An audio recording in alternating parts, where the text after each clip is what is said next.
Oh shit, I forgot to tell people that I was streaming. That's pretty dumb. Un momento, por favor.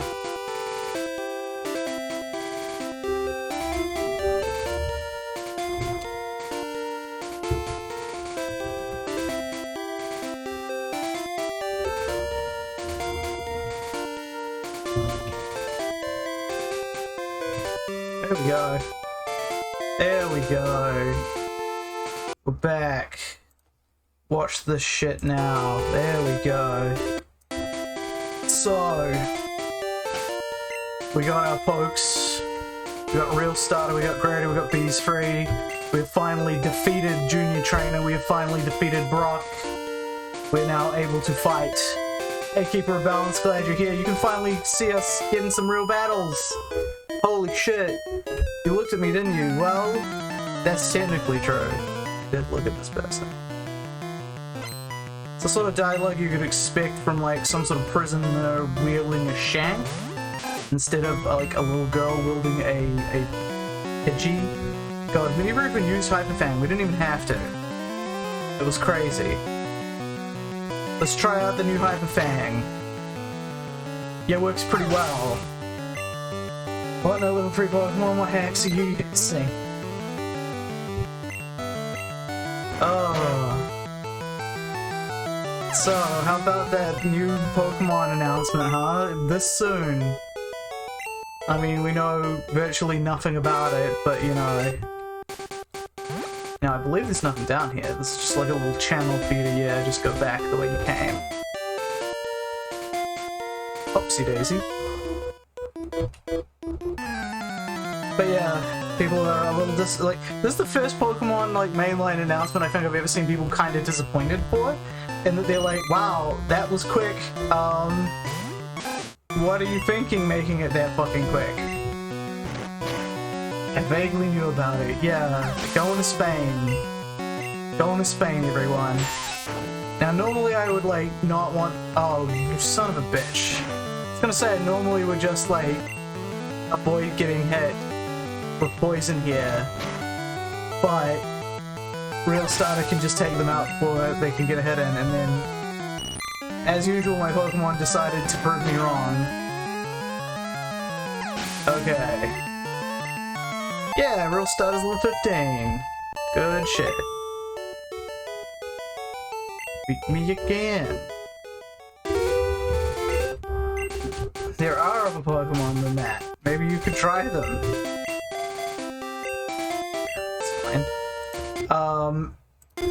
So I'm gonna try and avoid as many of these guys as I can so that we can get our Root Free catch and our Mount Moon catch. Oh, it's the guy! He said the line! He said the line, folks. But yeah, so I can get our Root Free catch, we can get our Mount Moon catch and start growing them up quickly. Because, believe it or not, there's like another potential run-ender in Mount Moon somewhere. There is a guy with an underleveled level 16 Raticate. Not Rattata, Raticate. And it kicks ass. And problems can occur. I have done this before. Okay, Ekans has Poison Sting. Fuck it, we'll just Fury attack him.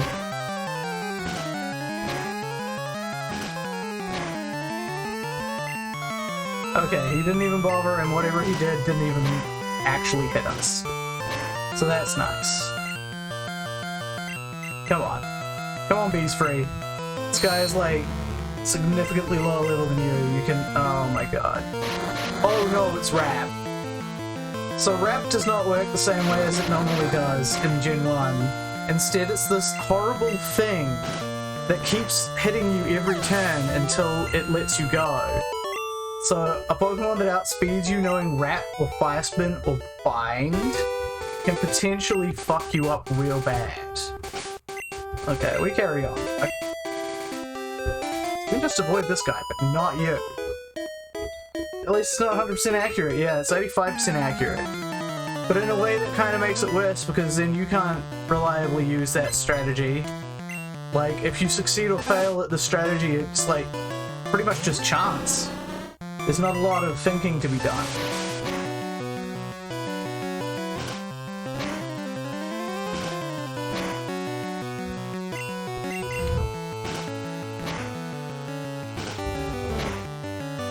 Oh, goodness. Bees free, you're already past your best. You're getting your ass handed to you by this little tin Rattata. Let's switch. Greater can have a greater chance of beating this thing. Yeah, and then you just confusion it to death, bro.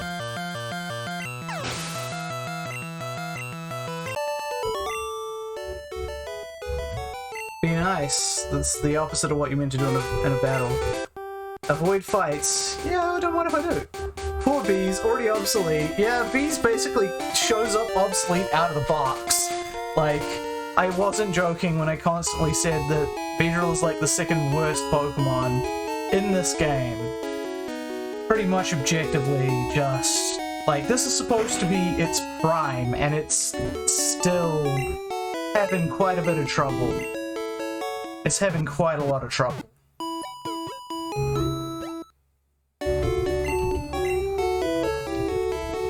Alright, let's get back into it. So now that we've left the area and come back, we should be able to bypass that other weirdo.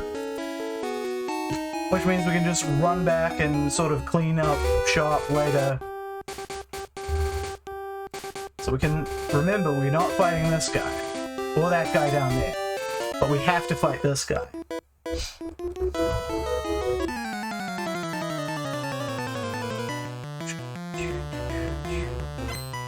Another bug catcher. Alright, Bees Free, can you beat this Caterpie? Let's find out.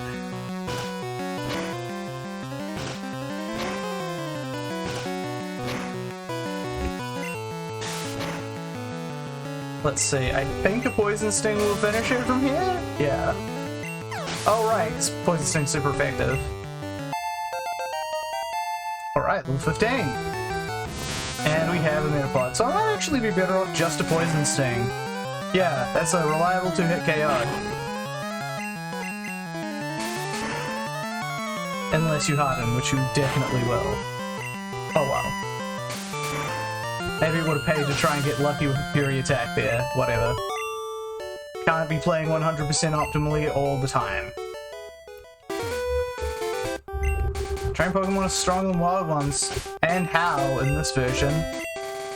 Like, there's some glitches that end up like fucking making your Pokemon so obscenely better than the wild versions would be. So we can catch Pokemon there, and we will later. First we gotta fight this guy. Did you touch me? I was fucking 2 whole squares away from you, lady.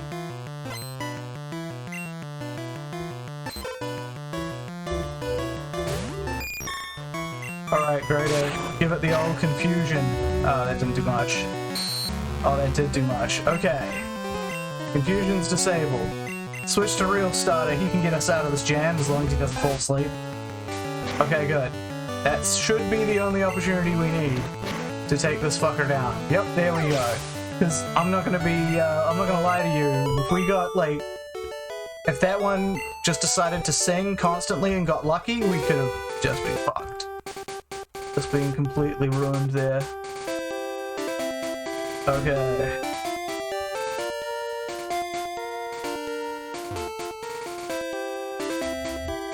So, now technically we're on Route 4, but that doesn't really matter for our purposes. Like, we could technically get a Magikarp here, but see the list.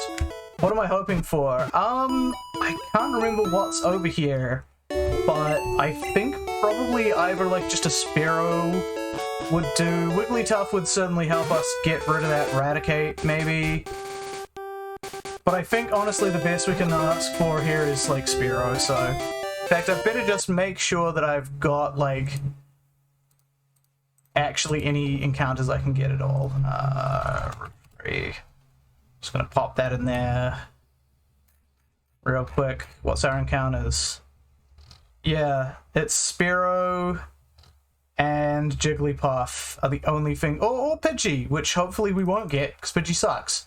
So, we're hoping for anything but Pidgey. And we don't really have a really good dude to take down wild Pokemon but not kill them. So let's see what we get. It's Jigglypuff! Okay, cool. Good shit. I don't think a single thing I do will not kill you, so, Pokeball.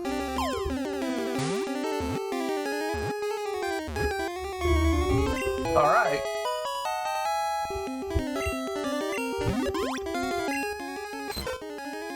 His huge eyes light up, it sings a mysteriously soothing melody that lulls its enemies to sleep. Alright. What the hell do I call my Jigglypuff? I honestly was not expecting to catch one. I think the catch rate is very low for them. Like, what's the catch rate here? 10%. I had a 10% chance. It was only 1 in 10. And I'm sure there's a joke about, like, washed up singers here. Fat boy. Okay. Alright. We'll go for Fat Boy.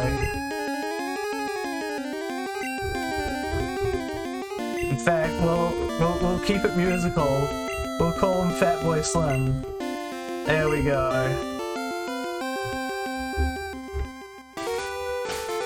Okay, Fat Boy Slim.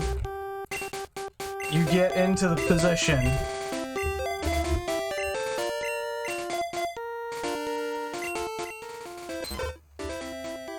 Yep, you got nothing but sing. That's what I thought. Oh, we should save this, shouldn't we? Yeah, save state. Here we go. Okay, so we're just gonna go into Mount Moon, we're gonna get our thing, and then we're gonna try and grind these guys up. Fat Boy Slim being able to sing will probably be quite useful, honestly. Now, we really hope to get a Geodude here, but it's almost certainly going to be a Zubat. It's a fucking Geodude, holy shit.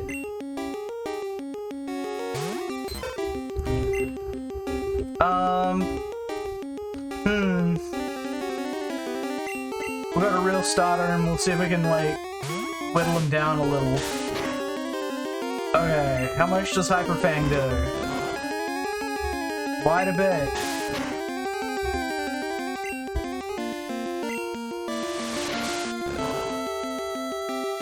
Alright, good stuff. And we are lucky, this is like extreme luck over here. Let's go, bees free. Alright, let us catch the Pokemon.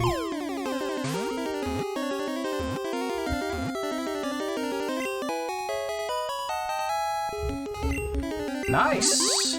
That's really gonna help us against that fucking Raticate. Found in the fields and mountains, mistaking them for boulders, people often step or trip on them. That's like gotta be the saddest way to injure yourself by a Pokemon. It didn't attack me, I just kind of stubbed my toe on it. So let's see, what are we gonna call this guy? The temptation to go for Rocky is obviously there.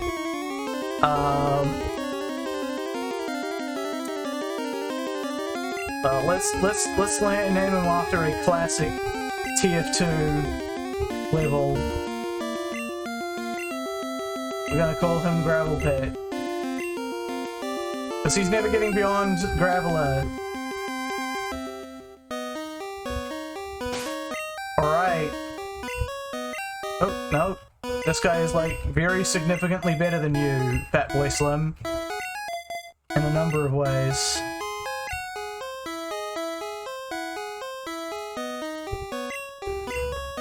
Wait, yeah, there we go. He'll be a Graveler, hopefully. Let's hope. Fortunately, in Gen 1, there typically isn't a whole lot of, oops, this Pokemon has a move of a type you weren't expecting. So that does happen in later generations. In this one, I'm pretty sure I'll be able to see all of the water and grass type moves coming. And now, and you avoided the dreaded Zubat for now. Yeah, that's probably going to be like Rock Tunnel or whatever, but that's fine. I'm quite happy that we, you see that person fucking glitch out there a little?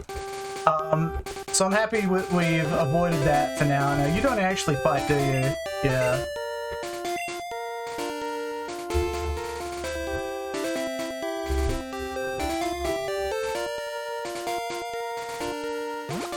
It's okay, we beat you, and there's like nothing in this grass, to my knowledge. Yeah, nothing in here. And we beat you, but we didn't beat you! So the good thing about Fatboy Slim is he's going to be a really good early game Pokemon, because once I get that Moonstone, which I'll beeline for, I can just fucking... let's go to Bees Free. I'll be able to just evolve it straight off the bat. There's, I think, very little that you want your Jigglypuff to be learning on its own. Because it's one of those things that they did in Gen 1 where they're like, you can evolve it by stone, but then it don't learn no moves. Or very limited ones. So, you know what, this is going to be faster if we just switch to Greater. There we go.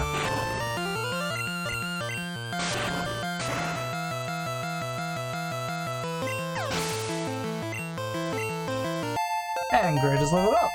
Good stuff. Learn Poison Powder. Good stuff. Is there an optimal level to evolve it? Well, I'll look it up, but I think the optimal level to evolve it is straight away because its best moves really come from TMs.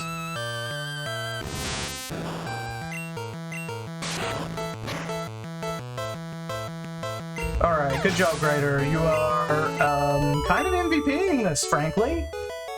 If I had new Pokemon, I would have won. Yeah, but you didn't, dude.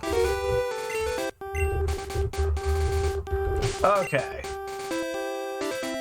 Greater, level 49. Switch that up. Yeah, we got a bit to level these newbies up. Yeah, what I could do is simply go and check Jigglypuff. What the fuck do you learn in this generation? Gen 1. Yeah, so we could hold out for Body Slam or Double Edge, but that's well beyond the point where it'll be useless anyway. And I'm pretty sure that as a Wigglytuff, it's not going to be learning anything at all. But, in fact, let me just make sure. Yeah. We don't get a lot. So I'll want it to learn Pound at level 9, I guess, to have an attacking move. And then we evolve it, because I don't think it's going to learn much as Wigglytuff. Nah, it ain't gonna learn Jack Dick as Wigglytuff, so... There's the answer. There's an optimal level to evolve it, and it's after it's learnt Pound. Like, a move to attack with. And then it's gonna have goodish stats, but not good moves, but, you know... Okay, we have to go to Real Starter for this one because our other dudes... Oh, I could have gone to Gravel Pit. That would have been smart. And may still do so if this doesn't kill it. It does kill it.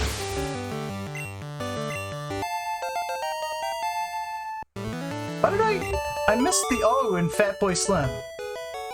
Oh, we're gonna have to correct that when we get to the name rater. Always wear shorts, even in winter. So do I, but that's because my legs get, like, overheated easily when I'm walking.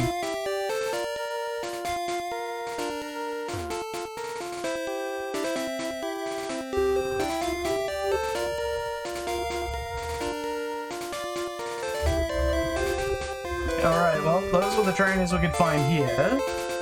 And then we gotta go into Mount Moon, and it's our first real dungeon. And I remember it fucking kicked my ass a lot when I was first, like, using this, when I first got this game.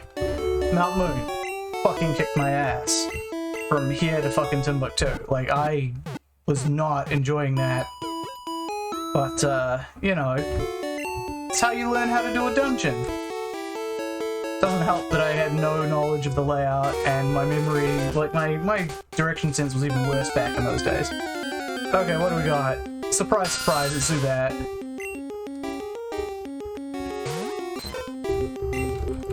So that's probably going to have only Leech Life and Supersonic. So Greater can resist the Leech Life and Super Affect it with Confusion. And there we go. Wow, Fat by Slim is just fucking powering up those levels. Good shit. No, that didn't save. That didn't save. There we go.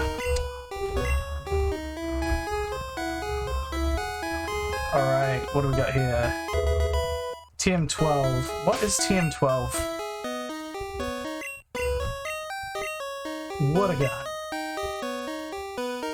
So we can teach this to Fatboy Slim, might be a good idea. I'm trying to think if there's anyone else who might want it more that we're going to catch in the near future, and I don't think that there is, really. So fuck it. Water gun for you, Fatboy Slim. Now Fatboy Slim has an attacking move.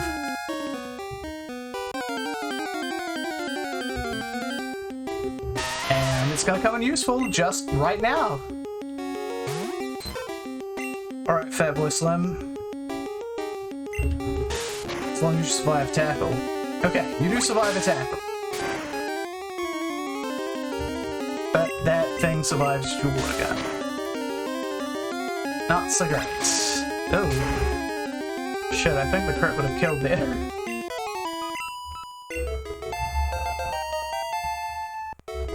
Alright, level 7. See, fortunately, these levels are pretty easy when your Pokemon are fucking, like, low as shit. Potion! Nice. Let's just see if we can avoid, like, fights until we evolve our Jigglypuff here.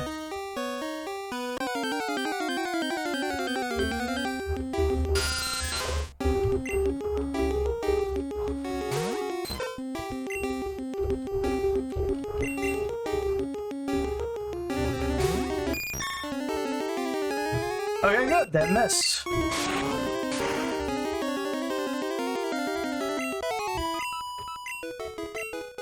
Ooh. First battle we ever had Fatboy Slim and didn't level up. Oh, okay. Unavoidable fight. That one really took me off guard. Let's see, what have you got? You've got an Oddish. That's not bad. Raider, again, will just be able to beat the shit out of you, frankly. I hope you don't have poison powder, though. That would kind of suck if you did. Guess I could have gone to bees free if I wanted to be careful about that. Speaking of poison powder, there we go. But I think one confusion ought to do, no?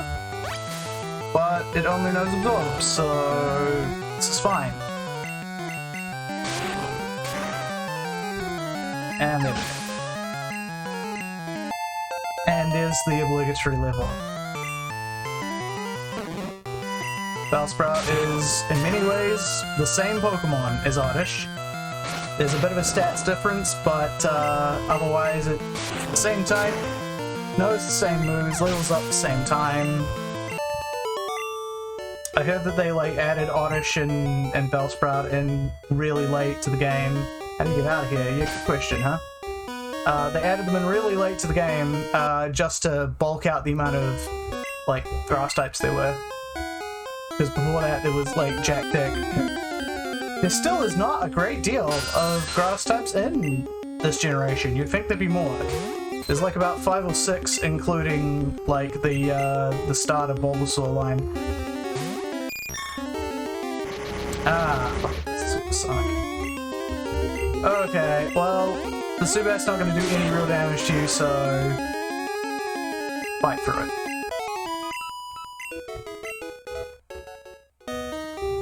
So we go here, then we go down here. Ah, shit. Kinda irks me that Orbitangler are grass poison. That's not true. Execute and Executor are grass psychic. But it is very weird that there are so many goddamn grass poison types. Okay, Raticate. Well, let's see Gravel Pit do some work, eh?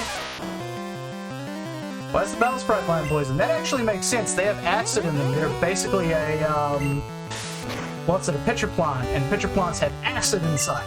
So that makes sense. True, there is the eggs, yeah.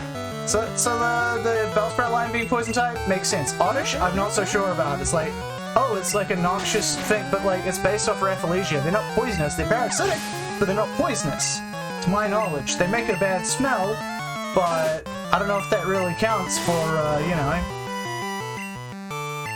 like, it's just smelling bad enough to make you a poison type?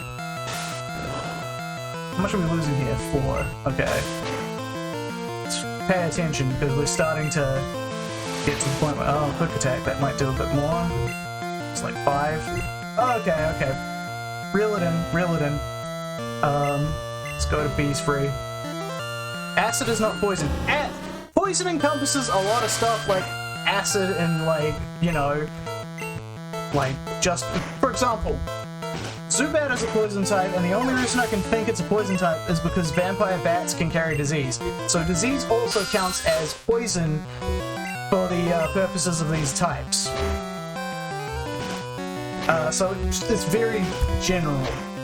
And I'm like, I can see them being like, yeah, acid, poison, gotcha. But for Oddish, it just seems really, oh, that's super effective.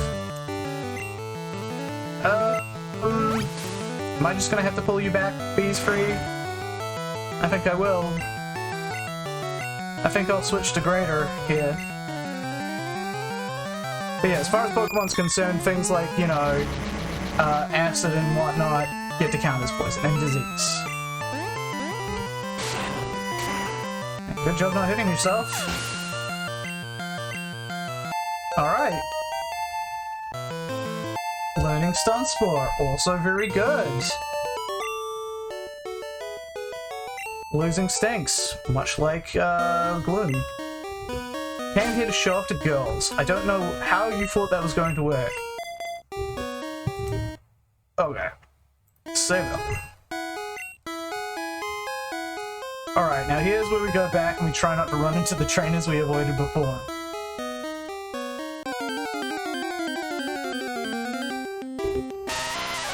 And it's Geodude.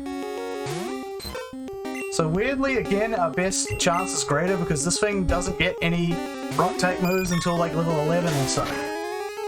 So despite our 2 times weakness, it's 4 times weakness rather, it's still a good idea. Show up, take advantage of its low special defense. I get the feeling that Greater is gonna level up pretty fast compared to everybody else. I believe the out was this way, but we didn't fight this person, so we need to avoid their gaze.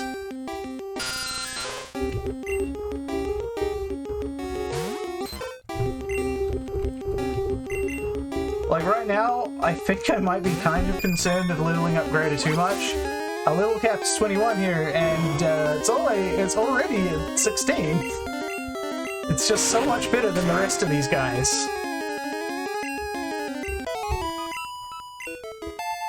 Level 9, that means you're getting Pound, that's good. That means that as soon as we get that, Moonstone, we are going to be evolving you. Good stuff. Okay, and down we go. Oops, went too far left, that's fine. And we're just gonna heal it up.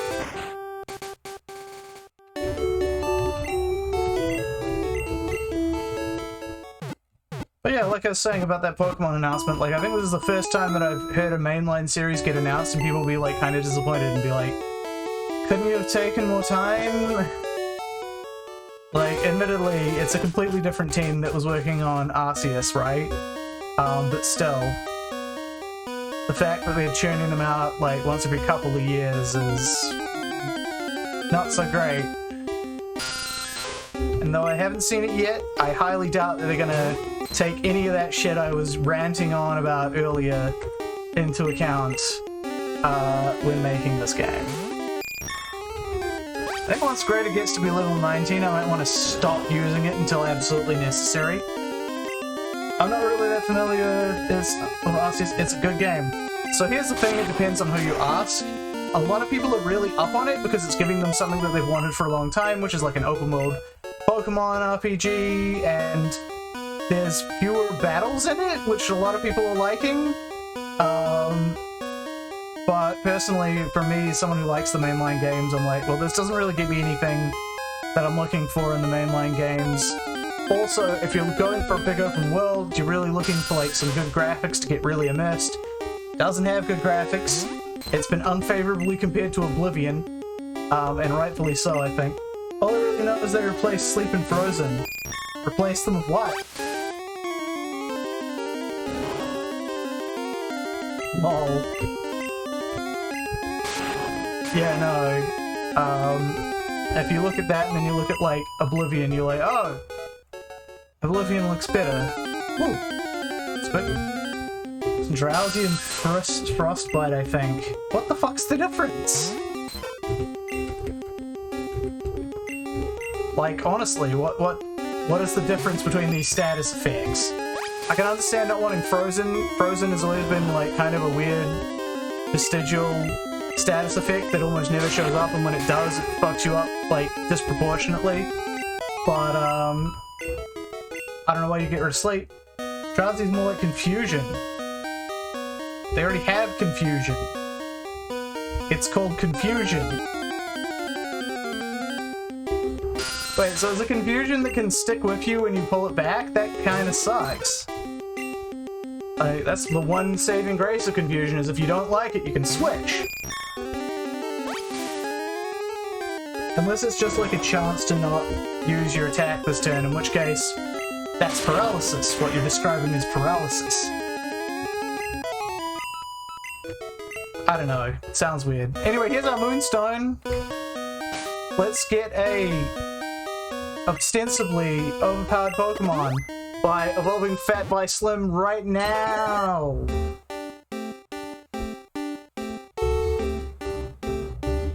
Look at that goofy-ass fucking Wigglytuff. I kind of like this look better than the real Wigglytuff look, in many ways. Okay, save. Alright. Let us talk to Hiker. Let us fight Hiker. Drowsy is a status condition exclusively in Pokemon Legends Arceus plus in the sleep condition that works similarly to paralysis.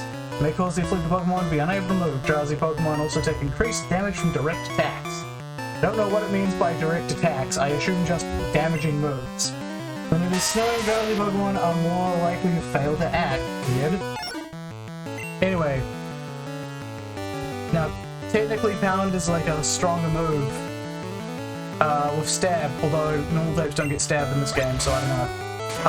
But Fatboy Slim's special is way better than the rest of its stats, so except for hit points. Has just like a shit ton of hit points. So not confusion, but paralysis. Yeah, pretty much paralysis. Alright, Fatboy Slim's level 10. It's good to know. Maybe this time you'll be able to Oko the Geodude. Let us see. Yep. Oh, great. Well, as the professionals say, crit doesn't matter. Oh, level 11. Don't mind if I do. Onyx. Just fucking take down the Onyx. Here you go. So, Fat Bite Slim's going to be pretty useful for this cave at the very least. Shocked again. Kids like you shouldn't be here.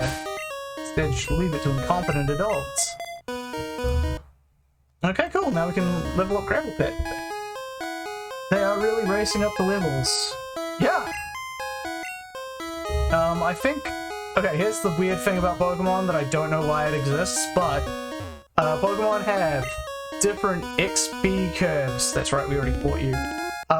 And I think Wigglytuff's might be a really generous one. So it really weirds me out. Like, you get two Pokemon of different species, they're not gonna have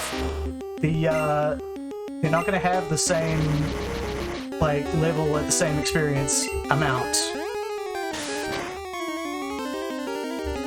Okay, let's switch you out. Let's switch you out.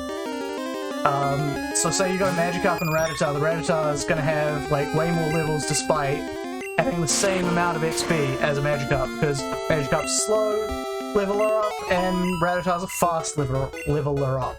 So yeah, it's really weird, and I don't know really why they do that. So let's go back and fight that person near the entrance just so that we can get her out of the way. If it were me, I would simply have them have the same level for the same XP. And if that means Magikarp evolves too quickly, just raise the level at which it evolves. Bulbapedia says it's fast leveling rate. Yeah, that sounds pretty fast. Funnily enough. Also, Rock doesn't resist Bug, and I always think that it does, because it would make sense, but it doesn't. Okay. Gravel Pit learn. Oh, defense curl. That's pretty useless. It always weirded me out, like, Geodude learns defense curl and harden. They're the same basic move, especially in this game. I don't know why they do it. So Gravel Pit's gonna stay here a bit because now he is technically a bit weaker than Fat by Slim, although, you know, it's got his uses. I'm like, yeah, I put Graveler in the, I put Graveler in the C tier. I was like, I am allowed to use Geodude, right? I'm not fucking stupid. No, I am allowed to use it. It can be useful because it's good against a lot of Pokemon, especially in this generation. There's a lot of normal and poison types that you'll be fighting, and this will resist all of those attacks. So definitely can be useful.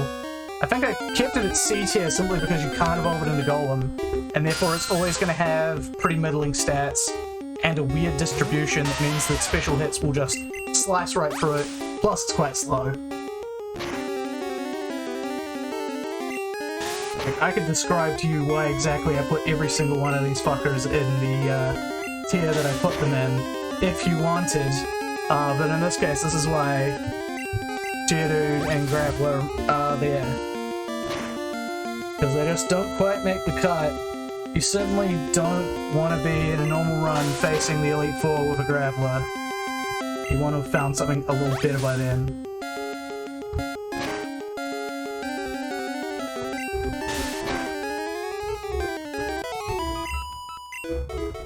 Alright, now if I recall correctly, you have a Clefairy. Level 14, which does no Sing, so we could get into a bit of trouble here.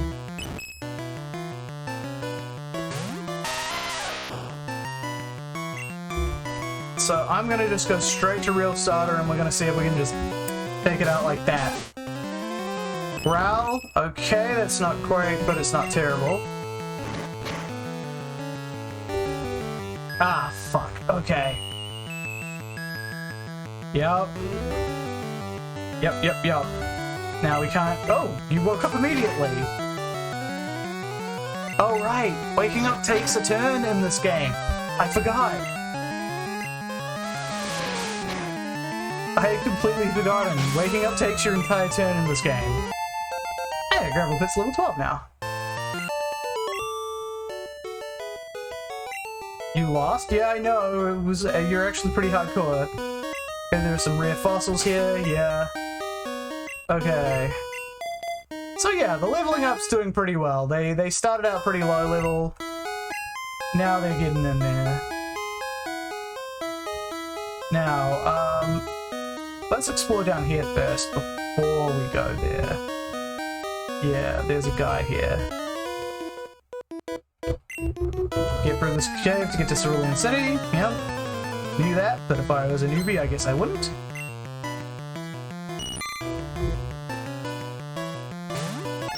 Alright, Fat by Slim, give him the water gun. Just fucking spit at him until he refuses to fight you anymore. That's the strategy here. I wonder if my pound would do any better. Let's find out. Let's find out. Maybe. Oh, level 12. Okay.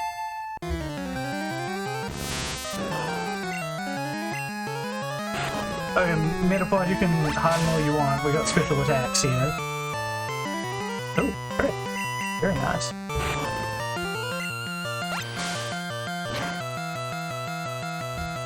So yeah, I guess the developers realized that they made like Wigglytuff trash, so they at least gave it fast XP to make it a little bit better.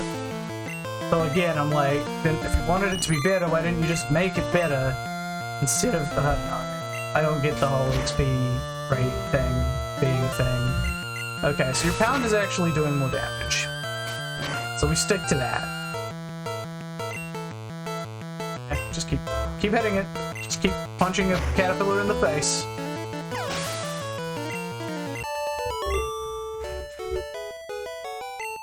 Yep, you sure did lose. Yeah, that's a lie. Zubat cannot be useful if you catch one. It's in the don't bother tier for a reason. Now, next game's gonna be a bit different. Bit of a different story for old Zubat, but, ooh, rare candy. Good to know. But in this game, totally worthless. Really not useful at all. You can't even get it to fly for you. Like, it does not learn fly in this game. Which is the most reliable damage-dealing flying type move. Doesn't learn it. Can't be done. What changes? Just the evolution? Pretty much just the evolution, although, yes, being able to learn fly helps. Like, it's pretty much worthless. It doesn't get any good stab attacks. It gets hardly any good attacks at all. And, ooh, how much is that gonna hurt? That's gonna hurt a lot. We're switching out.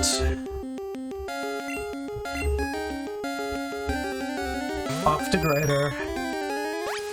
Gonna get Mama Grader to come chase the bats away.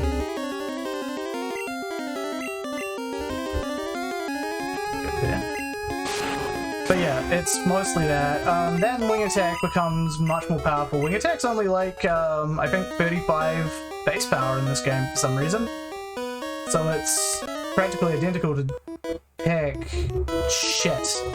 I didn't intend to fight that guy. I thought I was going out, not in. Shit. Magnemite. Okay. Bees free. You're the pinch hitter. You're gonna get us out of this problem. And thank God, no steel type this time. Which means that Magnemite is no more difficult to fight than a normal Pokemon. Just so happens that my best Pokemon right now is Flying type.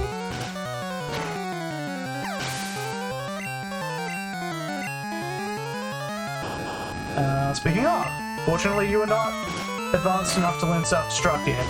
And even if you did, this would be the best Pokemon to explode on. Ah, you can't even Screech right.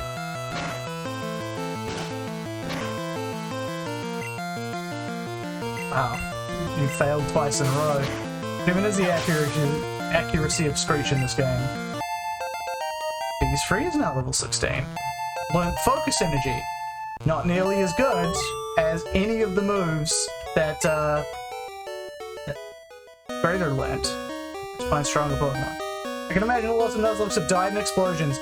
Explosion is like one of the worst fucking, like, most dreaded things in Nuzlocks. Because there's not a lot of working around it. You just have to choose something that you're willing to let die.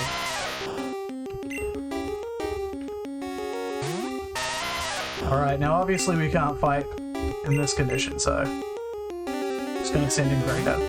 But yeah, like, so many of them. In fact, I believe the original Nuzlocke, which is to say, the Nuzleaf that was nicknamed Locke in the original Pokemon Hard mode, died to a Voltorb explosion.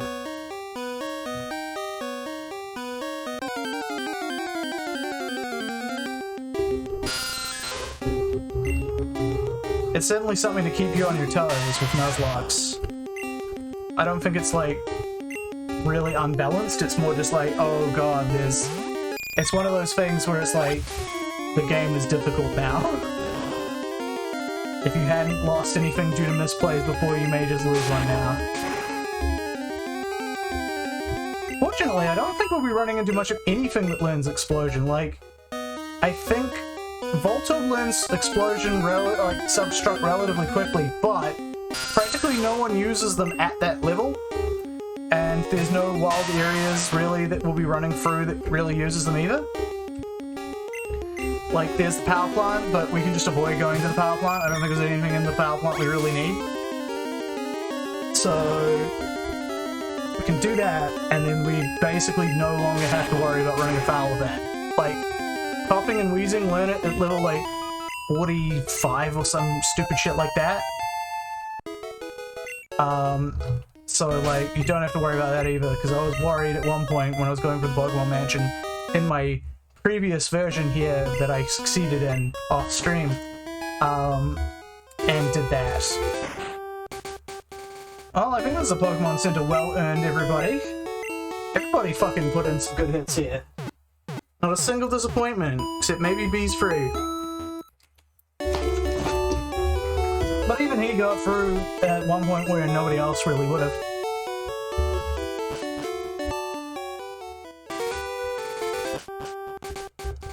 This is why, like, the most important thing for Nuzlocke really is just, like, knowing the environment. That's why blind Nuzlocks are significantly harder. Because you're like, oh, I didn't know that was going up, or I didn't know that Pokemon knew that move. And then you just get fucked out of nowhere. Escape rope, super useful. We will maybe need that later. Okay, and there was a ladder around here somewhere? Yeah, here we go.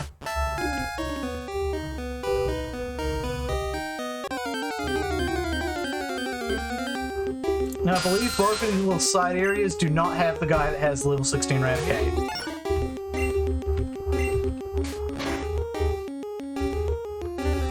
Yes, use your weak hit attack.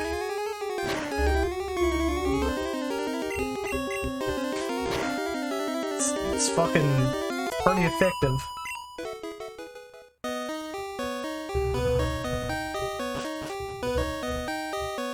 Oh, here we go. First rocket grunt of the game. Pokemon gangsters, yo. I do like Team Rocket for, like, the reason of, yeah, they're just dudes doing crimes. None of this dumb bullshit. Just crimes using Pokemon.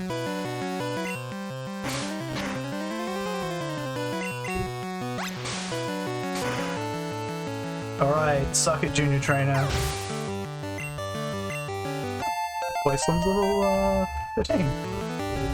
Rattata. Can we fight a Rattata? Probably. We're a fully evolved Pokemon after all. Yeah, I think this is gonna go pretty well. That said, like, look at how much damage we're taking to, like, level 11 Rattata. Level 16 Raticate will still destroy us at this rate. Oh, you got a third one. Okay. Still got more pounds in. Nope, that's not the right way to say that.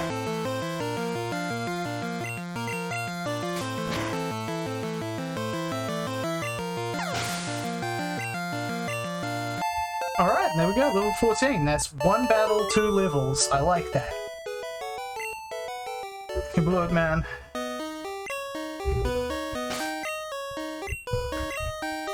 Alright, they're starting to get up to the same level as the rest of the gang.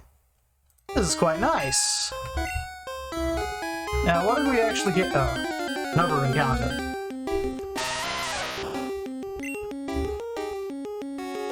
So,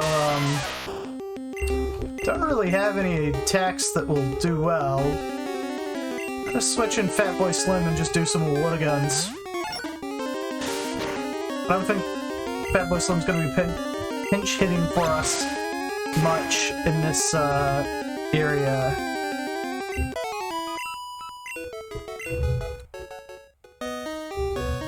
Alright, what did we get? We got a hit point up. That's pretty good. Honestly, like, these things are unfortunately not that good unless taken in large amounts. So I don't know why the game only gives you, like, a few paltry ones and is like, here, have that. It's not gonna change the EVs very much. Alright, Gravel Pit, you can fight this though.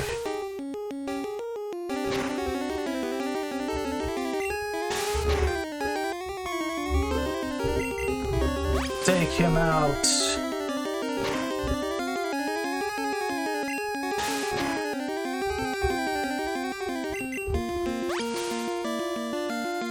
I find it weird how resilient the Zubat is. Like, Geodude's attack is actually weirdly high, and Zubat's defense is quite low.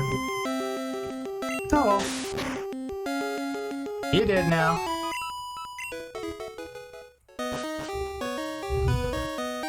Okay.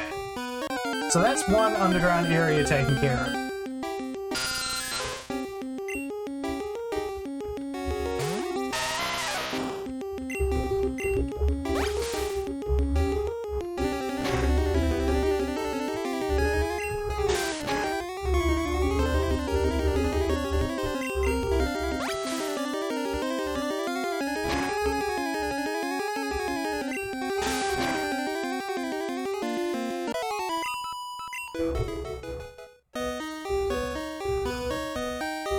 so where's the other ladder? It was around here somewhere.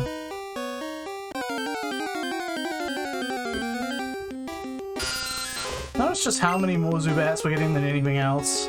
I'm really glad we got Trashlocke. Like, that was a... We have not run into many wild Geodudes other than that. Like, that was a very, very unlikely chance. It was like a 3 out of 10, really. So we've been doing quite well today for our encounters. At some point we will have to catch a Pidgey, then box it probably forever. But for now we're good. Oh, here's Paris! There's another Pokemon we could have gotten. Another Pokemon that sucks. Paris has like tremendously bad stats as well as a bad typing. It's like only ever useful, I think I put it in C tier purely because it gets Spore, and is the only Pokemon to get Spore. And Spore is hella useful. But not much else to be had, really. Here we go down this one as well.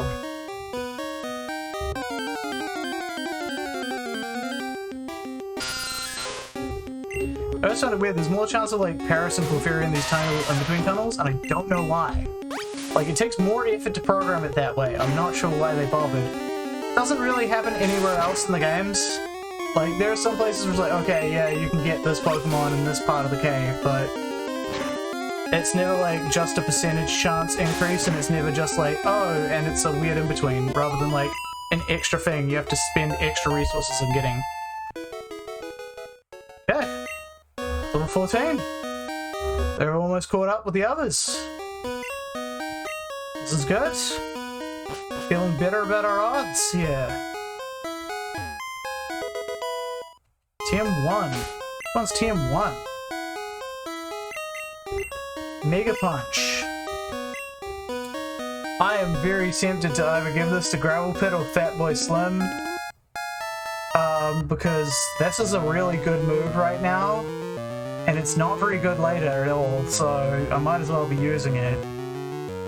Which one do I want to give it to? I mean, I guess Fatboy Slim's never going to be learning any better moves, is he? So we might as well just give it to him. Just keep riding that wave.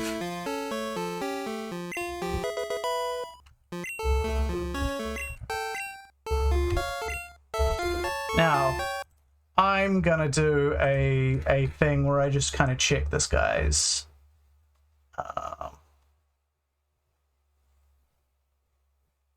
wait, no, I want to be on Mount Moon. That's why it was confusing me. Okay, yeah, it's this guy does not, this is not the guy with the level 16 Raticate. So we can in fact fight him right now. Hey, buddy. Pulling a big job here. We're stealing fossils. Hey, whoa.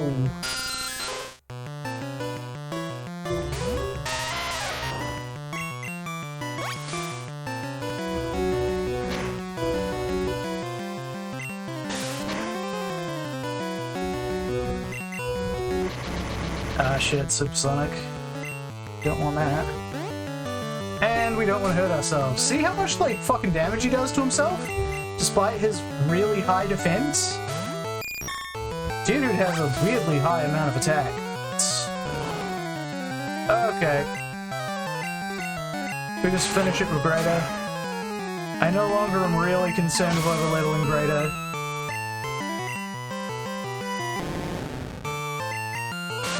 Seeming as we're about to do, like, some grind here.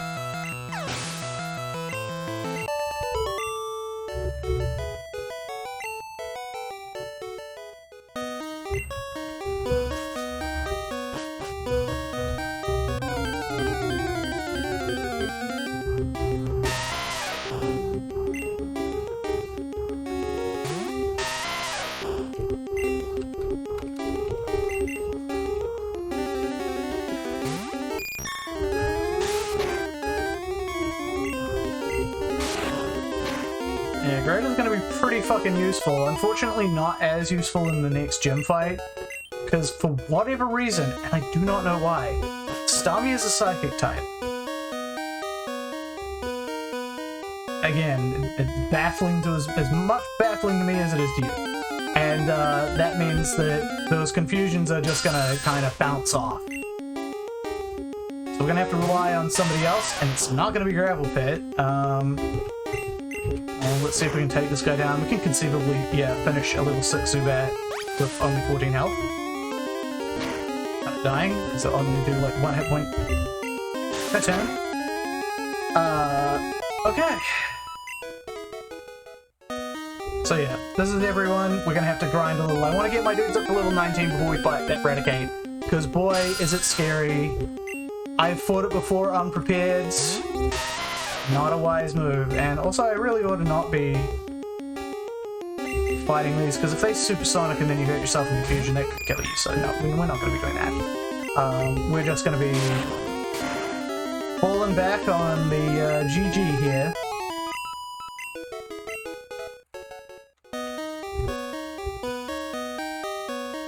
So obviously all these fucking Zubat are not, like, really that great.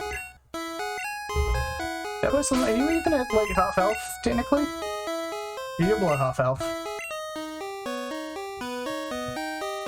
Once, like, half the team or more is below half health, I tend to consider it time to pull back. So we'll pull back here, we'll heal, I'll probably go to those little in-between tunnels to fight, hopefully not Zubat, because they really suck to grind against.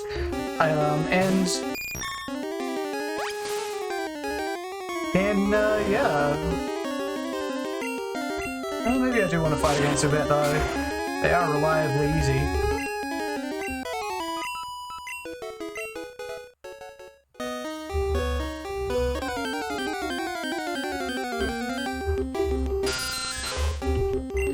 So this is more what I was expecting from like the encounter rate in Viridian Forest.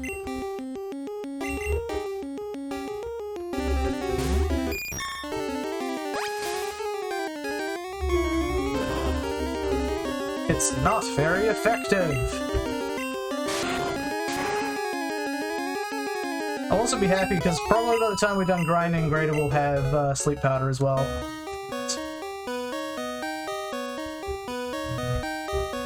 Oh, I've taken the wrong turn. I want to go around this way.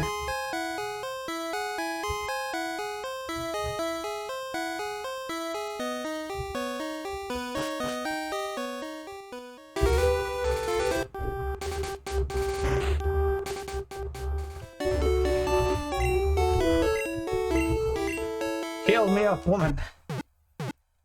Which is to say, heal my Pokemons, please.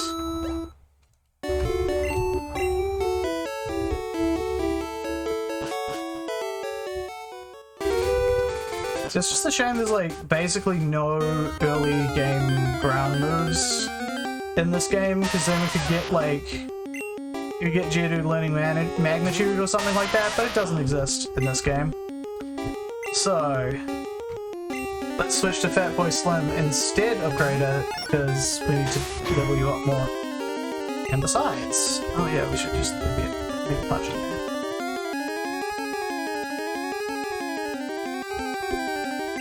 We have like a one-hit KO on you. There we go.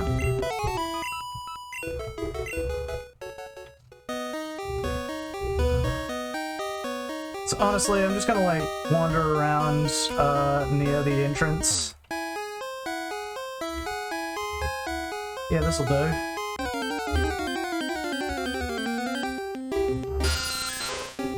So we're unfortunately like launching into more grinding, but what are you gonna do? I don't want to die to that Raticate. I reckon level 19. Oh, maybe 18. We do have a Pokemon that resists it. And greater. So maybe just 18 to try and fight that Raticate dude. He's the next trainer along. Basically, like, right after I go down that one tunnel that I have not gone down. You were at fought before, right? Yeah. No! Okay, we found another battle. And an easy one by the looks of it.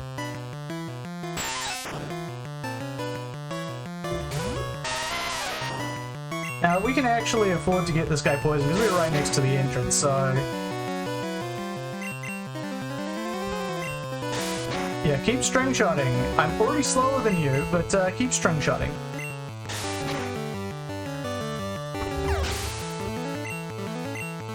Here we go. Levels.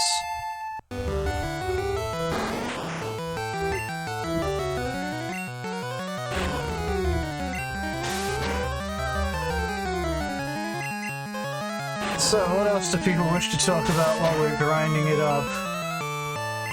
How about that, Russian attack on Ukraine, eh? They still haven't managed to take it, which is good. And I think other countries are starting to pitch in with actual troops now. People have, like, I've been told that Putin apparently has been pretty isolated in the last year or so because of COVID, and now only has a bunch of yes men around him and has become Howard Hughes-esque in his ways. And that may be why he thought it was a good idea to... There we go. Technically, a little tougher than Real Starter. Why he thought it was a good idea to attack Ukraine with basically no provocation. Like, essentially no reason. Just like, people getting rowdy on that border, might as well annex it.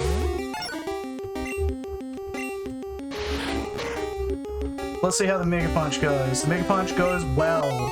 That was a crit, but still.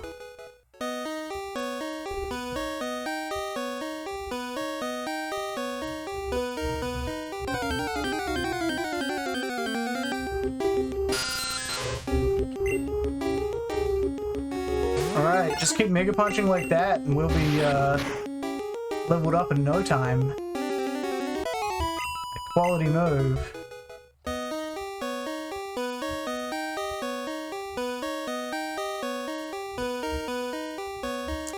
Yeah, people have been wondering, like, with the new Pokemon... I'm gonna go back to Pokemon news. People are wondering with the new Pokemon how close it's gonna be to Legends Arceus, and my response would be probably not very. And if so, probably just by coincidence, or by the fact that both attempts were trying to be more like what people said they wanted out of Sword and Shield. Because honestly, from what I heard, is like, people like the open world part of Sword and Shield, they just wanted to be more open world. Honestly, I don't know if that's not a great place for Pokemon to be going, but whatever. If that's what people want, hopefully at least they'll get to the point where they'll be able to actually deliver it and someone will be happy. Won't be me, but someone will. And that would be nice. God, so many fucking Zubats. Yeah, we can just walk around in circles here. And then grind everyone up a few levels, and then go beat up that Team Rocket member, get our asses to Cerulean City. Still really kicking myself. I didn't put the O in Fatboy Slim. I thought I had. I really thought I had. Oh. But yeah, because like they had no way of knowing like how well Arceus was received while they were working on this thing, like it's not gonna take any of the lessons of Arceus. If there's something you liked specifically in Legends Arceus, it's probably not gonna appear there. It's probably not gonna be in Crimson and Violet or whatever, Scarlet and Violet. Okay. Oh, it's Real Starter's turn. I don't think Real Starter... Have you ever been at the bottom of the rotation?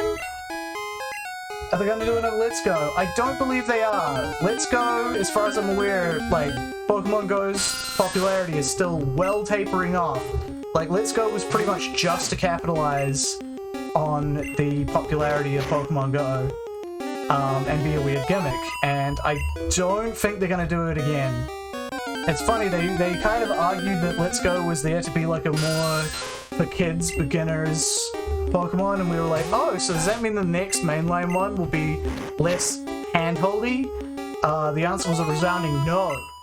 No, it was not. So I think that may have just been some sort of bullshit effluent coming out of somebody's mouth. It does not seem like that was actually the intent. Like, it was more babyish, yeah, but like... saying like, oh, well, this is meant to be where people come into the series isn't exactly like, it implies that you can then ramp up the complexity. Like, with Magic the Gathering, recently they're ramping the complexity back up in the main sets, and they didn't do that for ages. For ages they had them really simple because they're like, well, new players need to... That's where new players come in. But nowadays apparently there's like other products like the Commander products and all this other bullshit where people come, new players get in, and therefore they're like, well, now we can ramp up the complexity in the expert sets, give a bit more to the enfranchised players. Which is nice if it works out, and I would like Pokemon to do something like that. If they had, like, Let's Go Babby versions every once in a while, and then, like, the regular versions were a little less, like, hour-long tutorial-y, it would be quite nice. And I feel everyone would be satisfied with that. I honestly don't think they need hour-long tutorials, because, again, this game sold to children in the 90s. Are you telling me that 90s children were particularly bright? I don't think so. So, yeah, like, if it can work in that decade, it can work in any decade. They just don't have any confidence in this product anymore.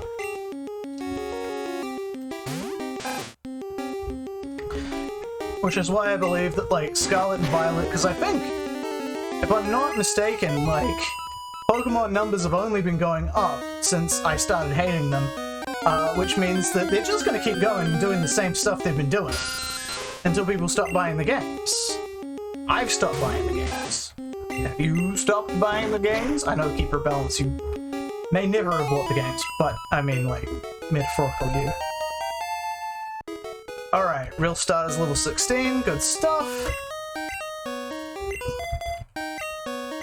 There. If it's not broke, don't fix it. Well, yeah, in their case, it's making the money. So yeah, you're right. I personally think that the Pokemon wasn't broke and like generation free and didn't need fixing. There's a lot of cool stuff came from that like afterwards that I liked.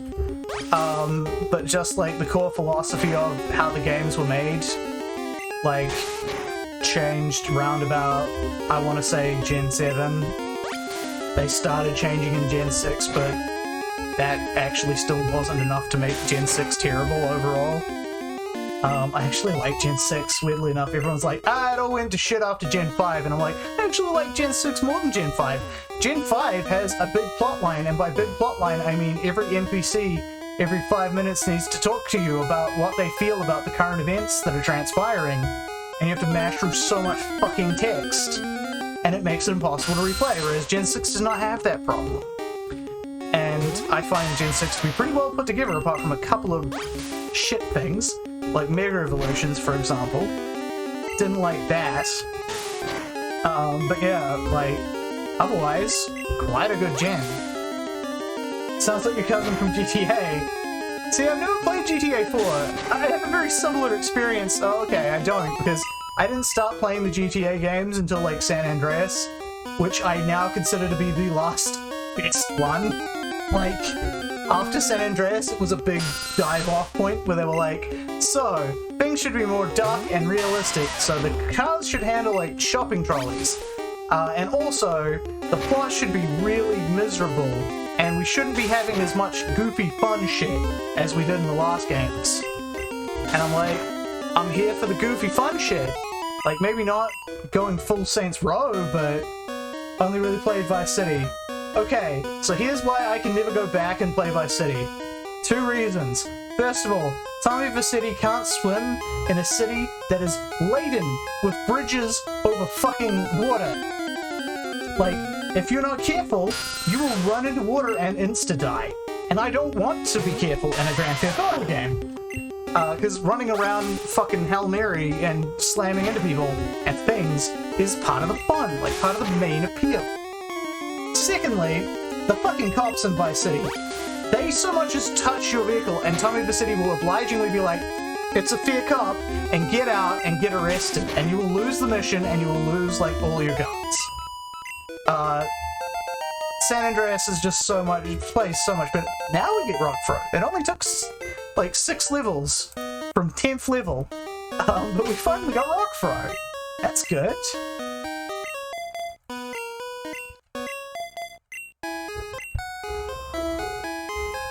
Yeah, this is not going to be as hardcore, despite the fact we have more dudes to grind up. I don't think this is going to be as hardcore a grind session as it was on Route 2. Route 2 is maybe the peak of it. Possibly Elite 4 Victory Road grinds. Don't know. But yeah. So that's why I'm like San Andreas so much better. I mean, it had a lot of improvements as well, just in the sense where it's like there are free cities, you can fly planes, there's so much more stuff to do. It has a longer story, it has a more involved story. I personally like the music. I don't like the music better, but I find it to be better Grand Theft Auto music. Because they have Radio X, which is very grungy, like, fuck you, I won't do what you told me, literally. If you don't have the updated versions, lost license to that.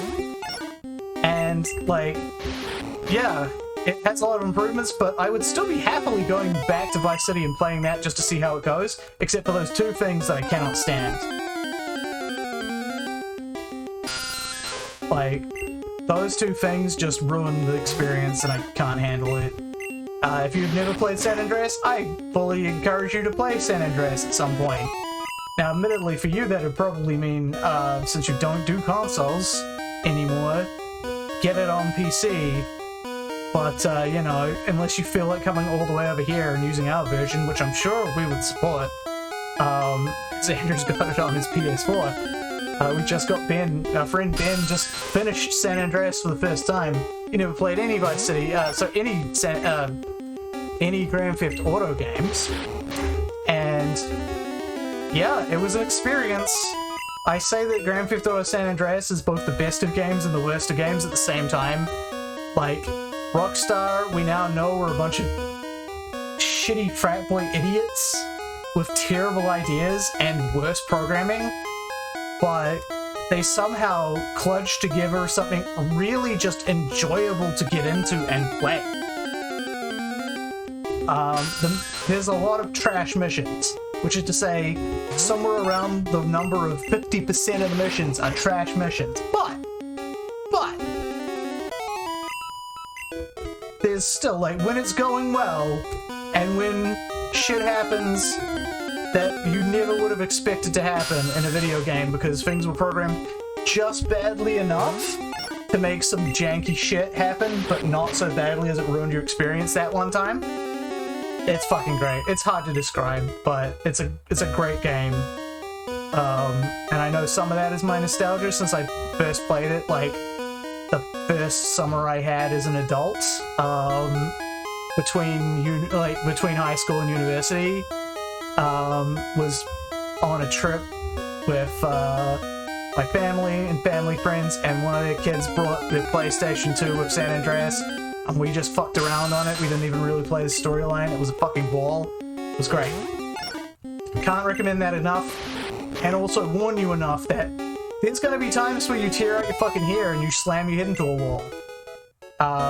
Just trying again and again and again to make this stupid goddamn mission work. But it's still really great at the same time. It really is both the best and worst game I've ever played at the same time.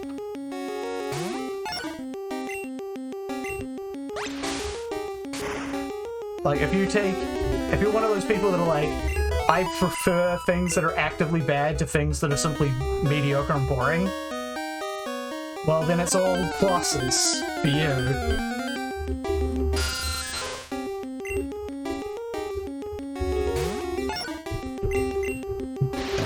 Excuse me.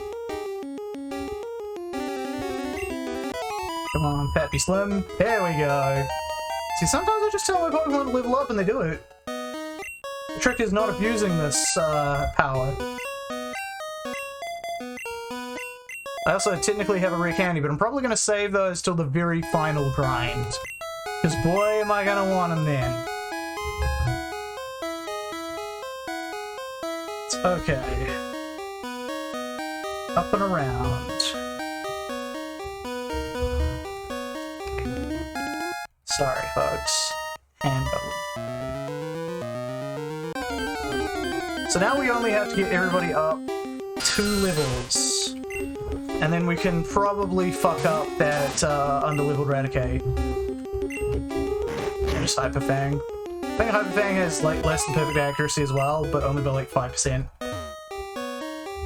But I'm also not certain I could take them out with one quick attack, so...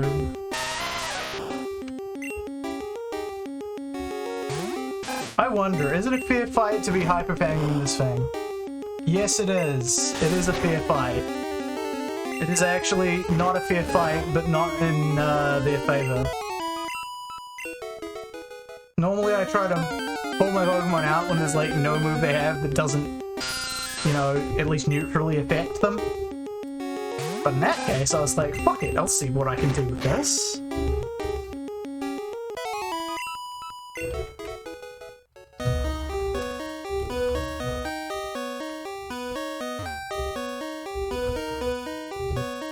And I always miss, like, okay, so back when I was like in university, so a ways back because I am old man, there was like a fucking Let's Play of Grand Theft Auto San Andreas, which I say was the best Let's Play of San Andreas that could ever be done. Now some of that was because it was back in the day when you could just have your shit uploaded with copyrighted music. And if that's playing on the radio, who gives a fuck? Because things hadn't reached their weird dystopian state yet. But mostly it was the people that did the LP.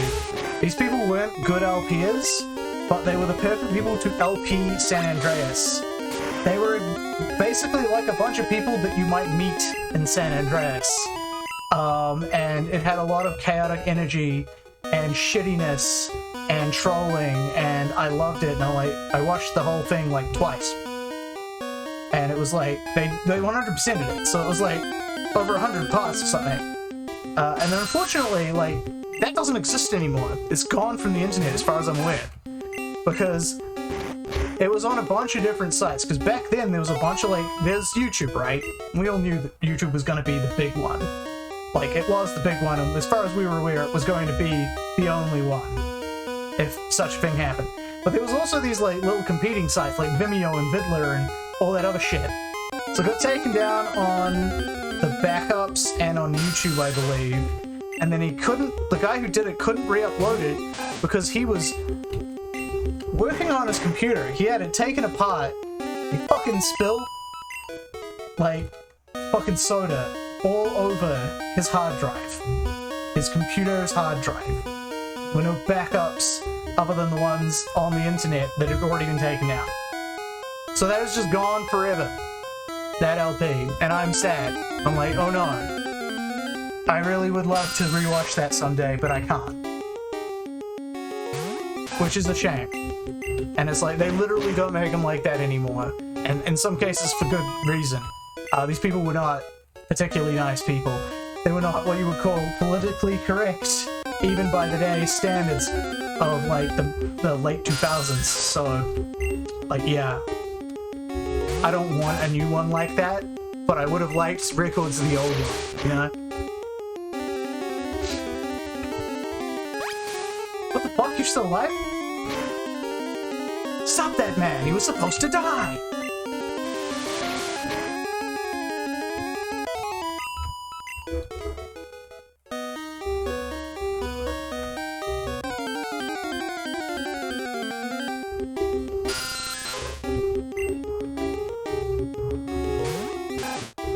Alright, we're down to the quick attacks. We've been cut to the quick attack. A good thing that failed. That's why Supersonic is just a really trash move. I was going on about this the last time. It's like, it's only 55% accurate, and even then you still need good RNG for the enemy to hit themselves. So, even though it can fuck you up a lot, you're never going to be able to use it very well.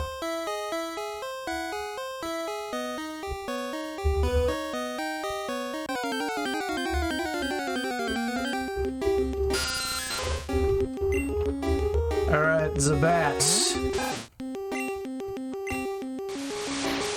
Time to die. There we go. Ah, there we are, level 17. Good stuff, good stuff, good stuff. Unfortunately, you've got the lowest hit points of everyone on this team, so everyone's going up 2 levels but you. You now only have 1 more. Fortunately, Gravel Pit does have Rock Throw, so it's going to make these Zubat encounters a lot easier. Although I don't think rock throw has perfect accuracy. Fun fact, I don't know if there's a single physical rock type move in the game that has perfect accuracy. I may be wrong. But for some reason they always make rock type moves like absolutely like balls accuracy. Like the best one in this game, it's Rock Slide, it's only 85% accurate. Case in point. What did I just get done talking about? There we go, the mighty rock throws. Oh, this is gonna make the game so much easier. Like, again, not in the next gym fight. Might have a bit of difficulty. Might have to brute force it with real starter Hyper Fangs. Maybe.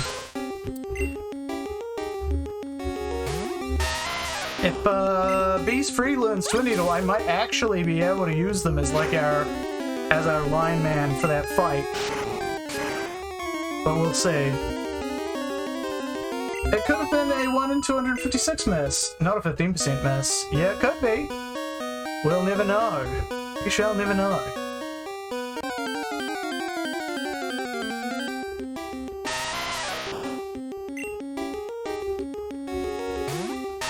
Alright, you still have nothing that affects this guy normally, so let's just go to Fat Boy Slim and start spitting on it aggressively.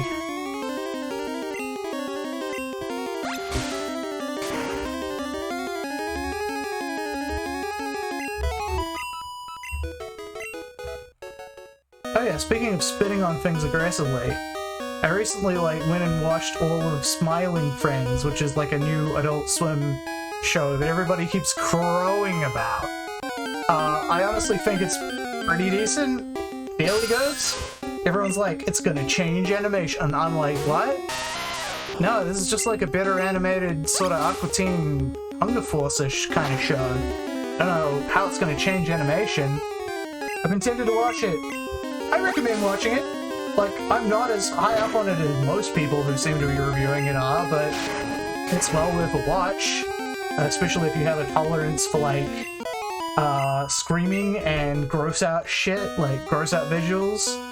If you know the guy that makes it, and I didn't, but if you know the guy, one of the guys that makes it does tons of gross out animations on, YouTube, at least did, until he got a real job like this, you know? So there's that. That could get in the way. It has a lot of random humor, but not like in a 2000s lol so random style. I guess the best way to explain it.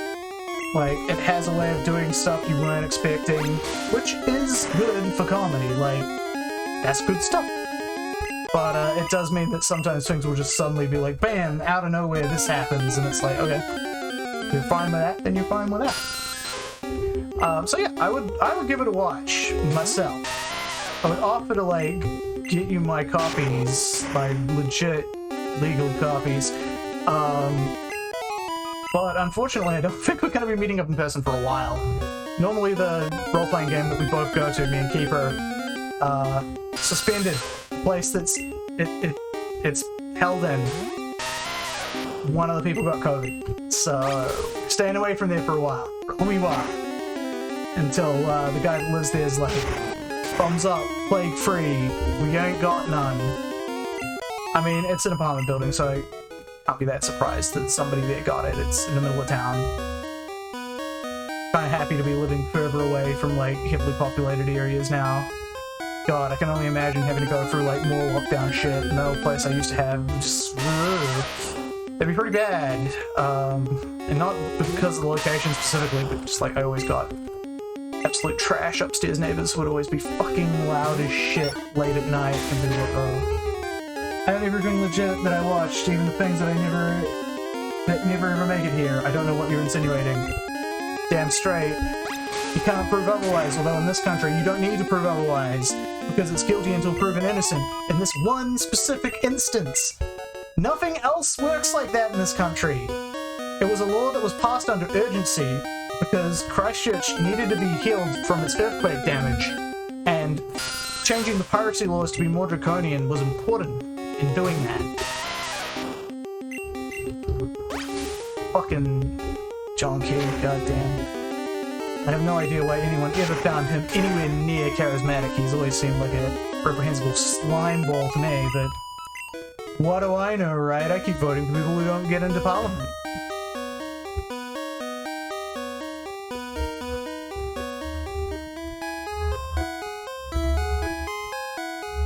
I believe that to this day, the Christchurch CBD is still destroyed.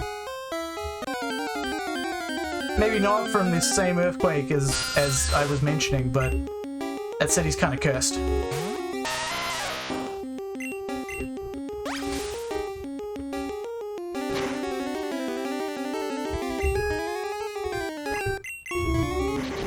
Uh-oh, here comes the Supersonic.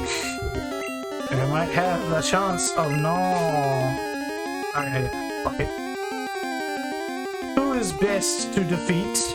It's Greater. I don't know why I had to think about that. 9 times out of 10, it's going to be Greater, and it's going to be Greater for a long time. It's going to be Greater until the end of Gym 4, I believe. And that's when the usefulness will start tapering a little, I believe.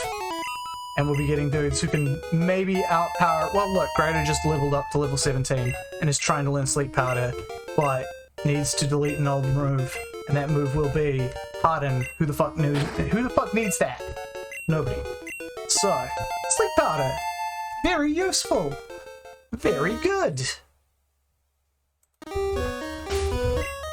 That's one more level we don't have to do. Because Greta already got it.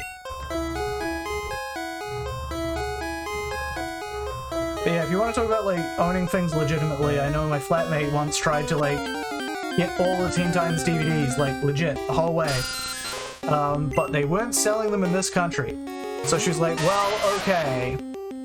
I'm going to America. I'm flat out visiting. This was in the days when you could travel internationally. So she just was like, I'm going to Disneyland, and I will be staying in a hotel there, and I will give them my hotel, like, to deliver to. And of course, shit went wrong. Still didn't make the delivery. She had to pay extra to get that shit delivered again, and it's like, it was just a big fucking hassle to get DVDs that are of lower quality than most pirated stuff. So yeah. If you want to get stuff legit, it's not going to be easy, and it's not going to be the best quality. That said, I tend to never, like, download things like extra special features, because it's like, well, I really wanted the extra commentary, then I'll shell out the fucking money, you know? That's extra, that's DVD stuff. If I really care that much, I should probably be paying money. Not that I ever don't pay money, of course. This is more hypothetically. I never really care about extras. Oh man, there are some good DVD commentaries out there. There's some good ass ones. I recommend the Bench Brother ones, which are hilariously, like, unprofessional. Like, you can literally hear traffic going down the road, like, nearby their office, and, like, they'll only be on topic, like, half the time, but it's a fun trip. And, like, there's some jokes that only work in the commentaries, like the boiling voil joke in Escape to the House of Mummies Part 2, where it was like, that's a joke that did not work without the commentary at all. The guy was like, okay, so I have a Dark Hammer or Jackson Public, and I don't know which one, because, you know, I can't tell them apart. Sorry if you're watching, guys. They were like, okay, well, I'm big into knitting, right? Into sewing and shit. So, voile is a fabric, so I thought that'd be a funny joke, and it never fucking landed. Not one person got that joke. Which, now that I know that, makes it a hilarious joke. Not because, you know, not because, like, it's funny, but because it's something that he put out there that only he would get, and nobody got. And he had to mention in the commentary what the fucking joke was even, why he even thought to put it there. It's like meta funny. It's funny because why would you even think to put that joke there? This made it to air. You practically make this fucking project on your own. It takes fucking 3 years to put out a season, but you kept that joke in there. I mean, it was season 2, they had a higher turnover and lower standards back then.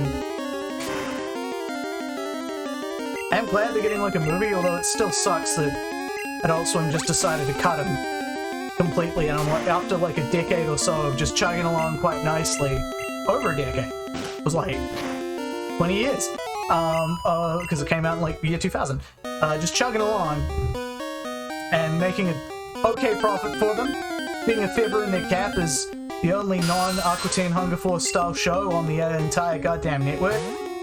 But then as soon as Rick and Morty came along and made them buku bucks and was very much not Aqua Teen Hunger Force style, they're like, well, why do we need this one that only comes out every like 3 years and fucking like doesn't make nearly as much money, no one talks about it. And that sucks. That's like a really cynical, shitty exec decision to make. I know why they made it. May have even been the correct decision. I don't care. I do not give a fuck. In the same way that they don't give a fuck that I wanted it to continue, I don't give a fuck that they needed it to go. I'm sad they did that, and then they were very slimy when they were saying on Twitter, oh, we're looking for ways to continue the Venture Brothers story, and people were like retweeting at them. Renew it for a season then. Give it another season. Ooh, I'll go greater. There we go. So that's another angry man rant. Did they announce a movie? They did announce a movie, but they didn't announce the movie until much later, and I get the feeling that they only started it because, like, I think months after that, like, one of the guys who made it tweeted the initial pass of the script, which means that this wasn't in the works until after people got mad, which means that, no, it didn't die. They announced the movie, they announced the movie, and as far as I'm aware, started setting up the movie before, like, after they announced it being cancelled. Like, that was because people got mad on Twitter. So at best, you can say that they cancelled it to see if people cared enough to make an outrage so that they could give it a movie. That's the best case scenario.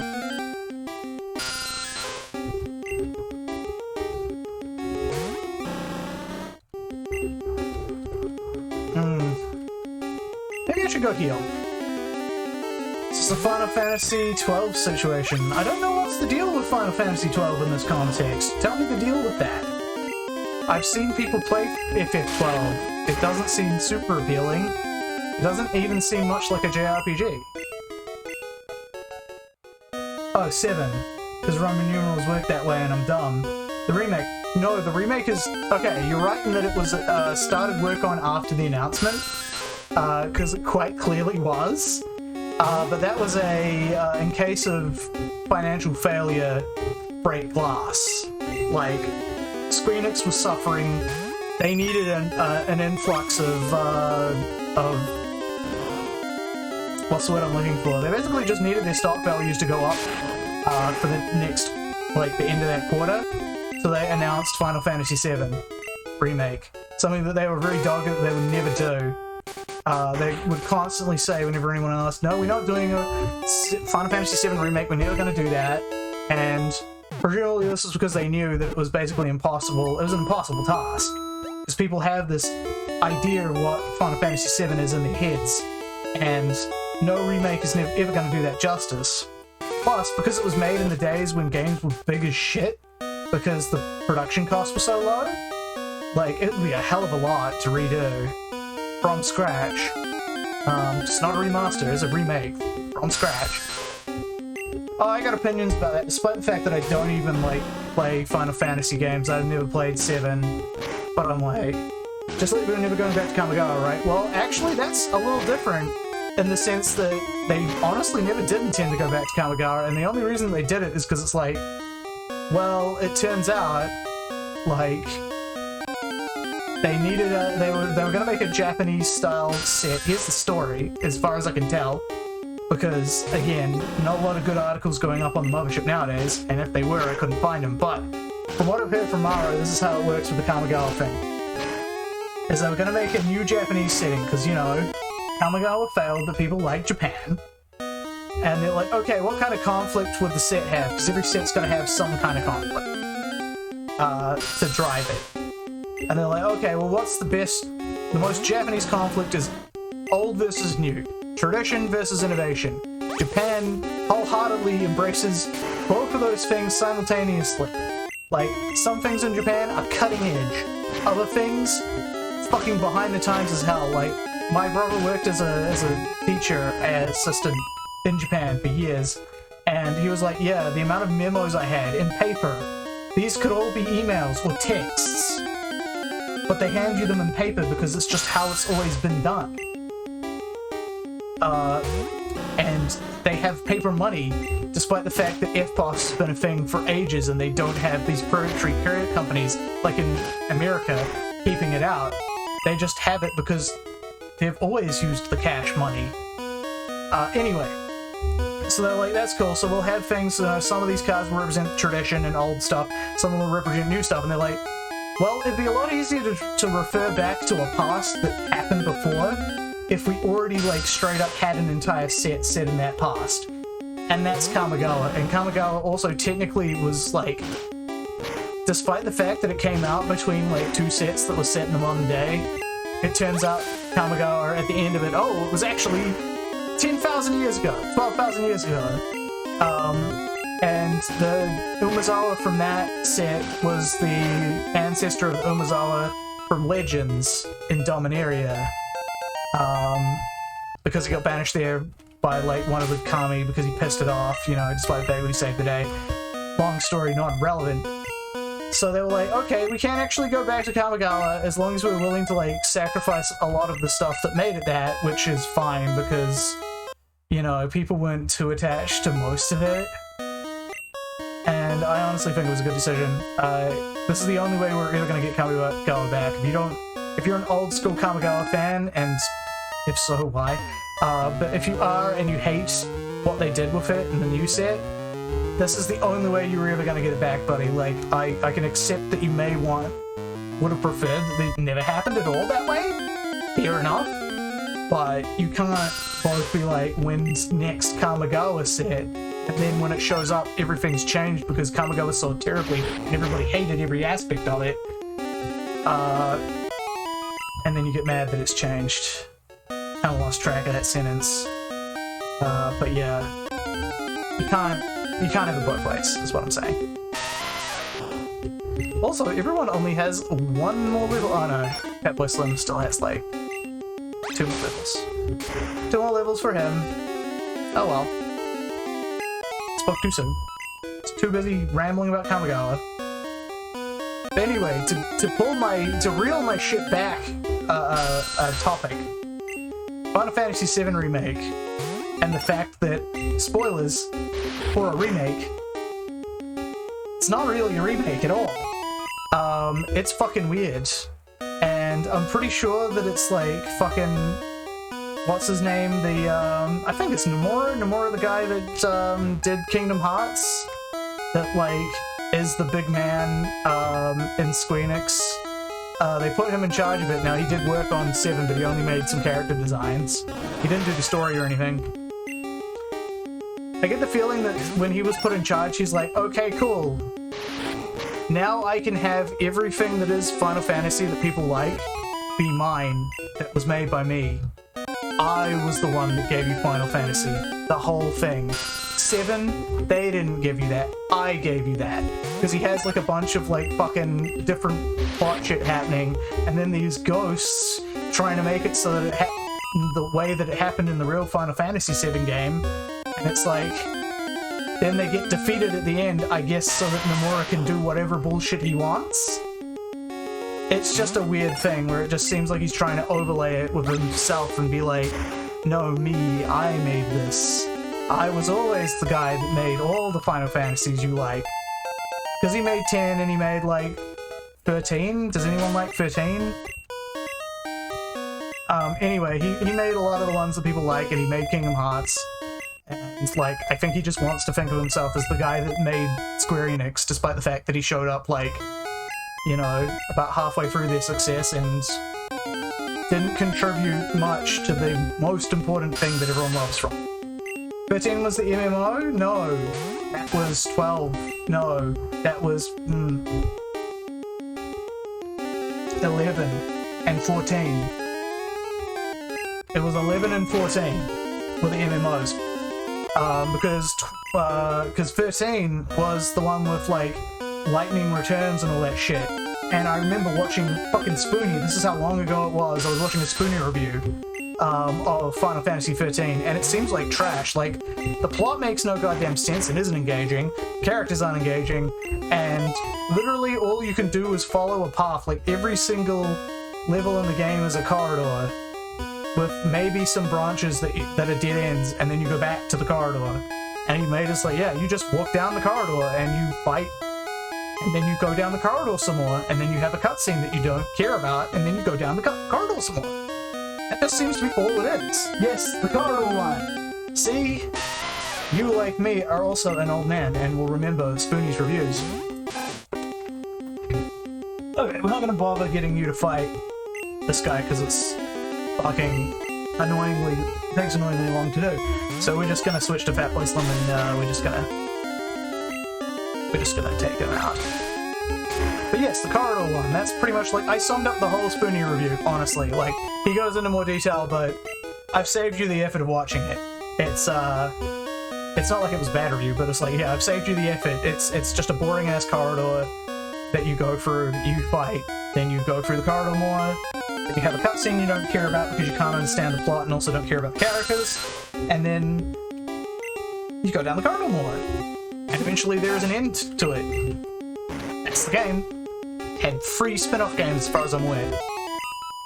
Like, Final Fantasy X had the X2, and that's like 1 spin-off game. So no, there was X 13.2 and 13.3, so 2 spin-off games, sorry. And I didn't even like Final Fantasy X, by the way. Like, that's the Final Fantasy I did play, and it was trash. I could go on about how it sucks. But I believe, again, Spoonie already has, and he makes very similar points. I just remember being like, okay, we're like an hour in, and we still haven't gotten into the swing of the game. Like, we've only really been having 1 or 2 person parties, and also I don't understand what's going on, and also I don't like this main character. What one was that? That was the one with Titus. And I know he could be pronounced Titus. They literally don't have a canon pronunciation because of how they've done it both ways. But I call him Titus because it's dumber. He deserves it. The main character is Goku. He's not Goku. He's less interesting than Goku. He's just a whiny asshole who constantly gets things wrong because he's ignorant, but doesn't take into account the fact that he's in a new world that is completely alien to him. And so he keeps marching forward and doing ignorant shit. The only time where he's doing ignorant shit is actually a good thing. People don't tell him how fucked up it is that he's trying to do that and that they disapprove of it. They just were like, nah, they just get awkward around him. I was thinking of 9. As far as I'm aware, 9 was a perfectly nice game. I honestly have never heard anything really bad about 9 other than, I don't like the art style, which fair enough. I think it's cool. I've seen the art style. Seems decent to me. But that's an opinion. It's fine. And I've never really heard... No, I'm thinking of... No, I am thinking of 9. 8 is the one that has the system where you have to grind out spells. That got real popular for reasons of people... It was the peak time to have an edgy, fucking anti-hero protagonist, and they had one. So... It's no real surprise there. I think the game, from what I've heard, played very well at all, but... Yeah, that was 8, the grinding one, yeah. Which again, I know this because of more Spoonie. Man, it's a shame that man just totally lost the plot. It really does suck, and I mean that in a serious way. Like, he has genuine mental health issues that he seems to have fallen under. And now people are like, yeah, whenever he does feel like producing anything, which is normally a stream, he'll just yell at his fans and be bitter and shitty. And I'm like, it sucks that it came to this. He produced some really high quality stuff. But, oh. And then there's the whole big channel awesome thing that I do not wish to go into. Because boy, yeah, as someone who was really into Channel Awesome during its heyday, then having to hear about how it was kind of a living hell for most people who had, like, well, not a living hell, but you know, like, they made it as terrible as possible for the people contributing as they could. And that makes me feel really sad about it, because they always portrayed this like, yeah, we're a big, just bunch of family and friends doing funny stuff. We love being around each other. It's cool. It's fun. No, it wasn't cool or fun. Which is to say, there was fun and there was coolness, but that was despite the conditions, not because of them. The Spoonie movie put a nail in that coffin. Yes, this is one of those things. It's a big cautionary tale about Kickstarter. Do not start a Kickstarter unless you are absolutely sure that you know what you are doing and you have accounted for the costs. Because if you can't produce what you say you're going to produce, that's just hell. Like, people are always going to expect it from you because you always technically rip them off. And as a corollary, also account for the possibility that 1 million more people than you thought were going to contribute to your Kickstarter, because apparently some of them got fucked over that way, where they were like, yeah, we thought we were going to make a decent profit, decent product for like 50 people, and then 100,000 people ordered it, and we had to throw all of our prep out the window because manufacturers couldn't handle that much, and turned out to lose us shit tons of money in just the rewards alone. It's like, yeah, the fact is, he said he was going to make a movie, he did a Kickstarter for it, it succeeded, people got him a lot of money, well, a lot of money, maybe not for making a movie, but they got him a lot of money in general terms of, like, generally speaking, that's a lot of money. And then, because of his mental health issues and shit, he couldn't continue it, he couldn't finish it, plus, pretty sure he did not allocate the budget properly, so he's now completely spent through all the money, and the movie's not even nearly complete. Like, I don't know how much work's been done on it, but probably not much that's usable. And now it's just like, yeah, you're now that guy that ripped off his fans. Like, you didn't want to be, but you are now.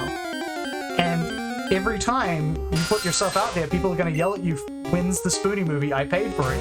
And you really don't have any recourse but to say, I'm really, really sorry. Every time, I'm really, really sorry. I can't finish the movie. And I'm sorry I ripped you off, because there's nothing else for it. But instead, he just get real mad. Like, if you owned up to it, eventually the yelling would subside to like only once in a while. But because he's constantly just like, oh man, you fucking assholes, how dare you ask me for the thing I promised you? And it doesn't work. And also the fact is that because he constantly gets just harangued every single time, he goes out, puts himself out there less, which means that, you know, if you did it more, people get sick of asking you after a while, but they won't. If you're an event every time you show up, everyone's gonna come there and everyone's gonna be like, where's my shit? Why didn't you give it? So yeah, like, it's sort of a positive feedback loop where in him not wanting, they make him not want to actually do anything where they can talk to him, and therefore he does it less, and therefore every time he does do it, everyone will come out, and everyone who was gonna will just come out and be like, hey, when's the Spoonie movie? You owe us. And again, he does owe them. That's the shitty part.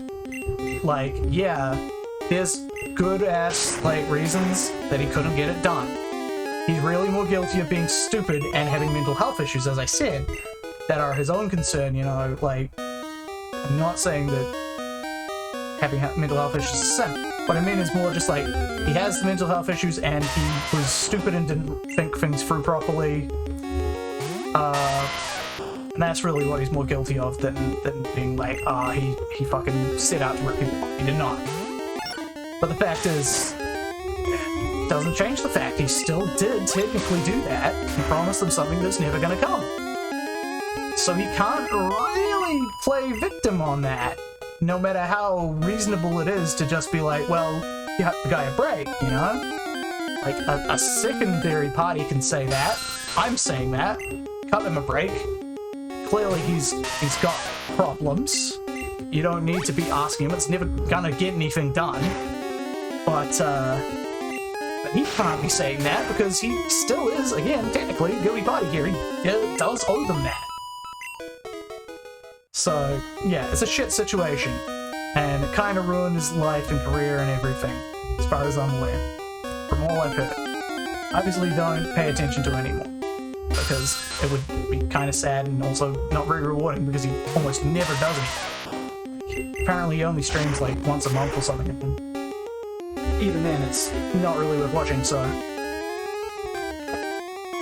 It's such a shame. Most of the people who made stuff on the internet that I liked before about, like, 2015 have all fucking fallen off the face of the earth. Except for the Homestar Runner guys, I guess. Like, I can't think of any others that are still carrying on. I guess Sam Logan's still making comics. He's a success. Not a huge success, but he gets his bills paid. He likes what he does.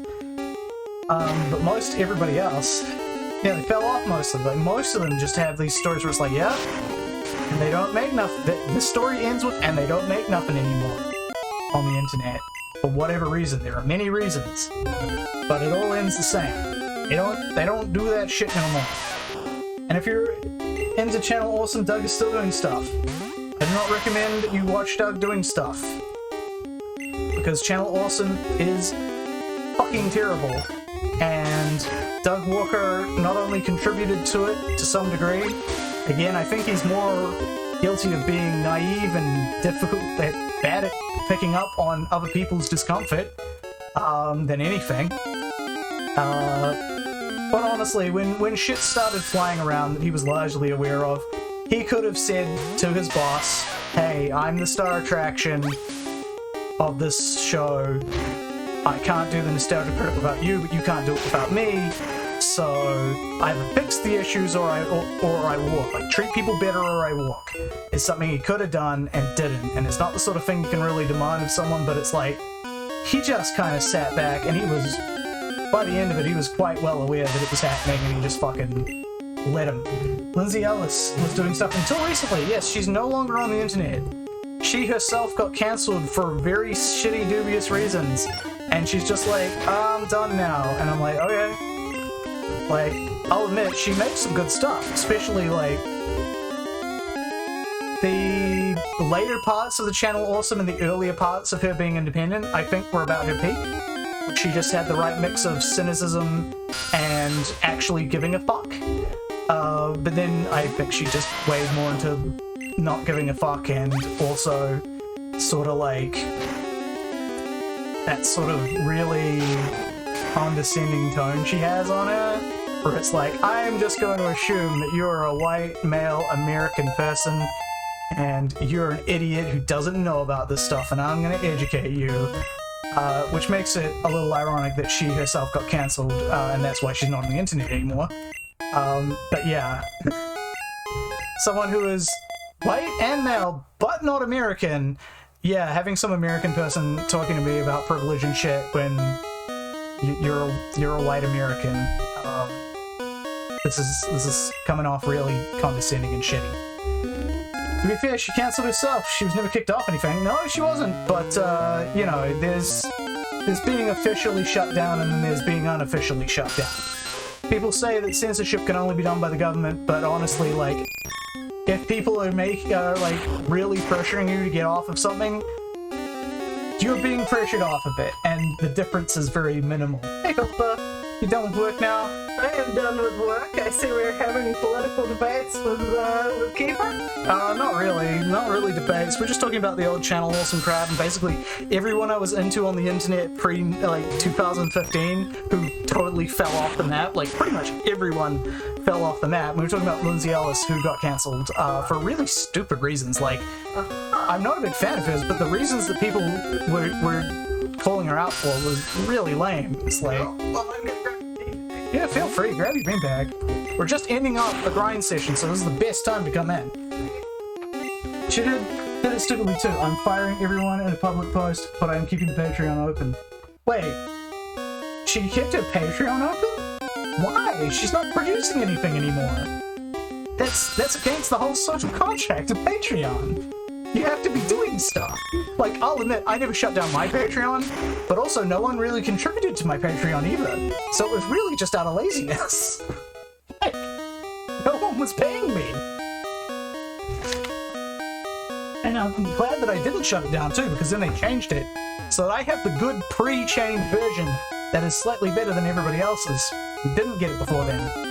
But yeah, right now we're grinding to face Team Rocket Grunt with Underlevelled Raticate, and we're almost done. We need to get everybody up to level 18, but it's not been that hard. We caught ourselves, I'll show you the rest of the party. Yep. Because you can see Greater's still here, being greater than everyone else. So we got Fat Boy Slim, who was supposed to be Fat Boy Slim. Yeah. That. I could! I just fucked up and missed out the O! Fuck uppy! Yep, I fuck uppy. We've given him, her, it, They, some TM moves to make them good. Yep. And we also have Gravel Pit, so we got some really lucky encounters. Yeah. Geodude is just so very good at this stage in the game, and will continue to be for most of the game, till the end game where it'll taper off quite considerably, but it'll still be a ground type, and a ground type is a ground type, like... Yep. Oh, if electric... Paris! I mean, we're just gonna kill it. Yeah. You're saying I can't like Paris? You can. Paris is cool. I've talked about how it's trash, but it is also cool. I mean, I like Farfetch, for God's sake, and Farfetch is bad on purpose as a joke. Yep. But yeah, no. Farfetch. Yeah. But like I say, so it's like, yeah, like pretty much everyone I liked on the internet at large before like 2015 or so has now fallen off of it, more or less. Oh, okay. It's like, webcomics kind of declined, so very few people are still doing those. And of the web videos, now admittedly this is due to a large crop of new people coming up as well, but like, yeah, like, I either don't follow them anymore or they're not doing anything anymore. Like, it's amazing the Escapists are still fucking open. I am always amazed that that thing is limping on the back of Yahtzee Croshaw. Oh, I still like it that apparently the reaction the Spirit Fair team had at their E3 booth. They had some dude just come up and like play their game with a really straight face and then storm off again, and then somebody was like, shit, I think that was Yahtzee. Yeah. And yes it was. Jim Sterling was escapist, but left due to terrible conditions. Yep. And admittedly, J-Stir is still going, although I think I started following them after 2015. But yeah, Jim Sterling, a weird example of someone who got bad feedback and decided to lean into it and do all the things that people hated more, and actually got rewarded for that. Wow, these are some weird encounters. Like, very low chance encounter rates here. Tigger is mad again that Philper has not gone straight to him after work. The chainsaw. But yeah, wow, these are like very rare encounters in a row. But yeah, like, that's the thing. Jim Sterling started out less cartoonish, but then was compared unfavorably to other reviewers, and therefore was like, well, I'll keep doing the things that I'm not like the other reviewers. It turns out variety is the spice of internet. Yeah, like, they were right in that the people that liked them would like them for doing that, not like them for becoming less, less unique. Alright, we are almost done. We just need Bees Free and Fat Boy Slim to level up, and then we'll be able to kick the ass of this guy that almost obliterated me on my off-screen run. Left me with only 2 Pokemon. Yeah, we don't want to end up in that state again. So that's why we're leveling up to level 18, and I think 18 is enough, especially considering we have a resist, we have, like, lots of strong pokes, and Bees Free. Bees forever! But yeah, I'm amazed, like, so many people, like, were on the Escapist and left the Escapist, like, what's the name of that thing that Dan was on? Extra Crits. Yeah.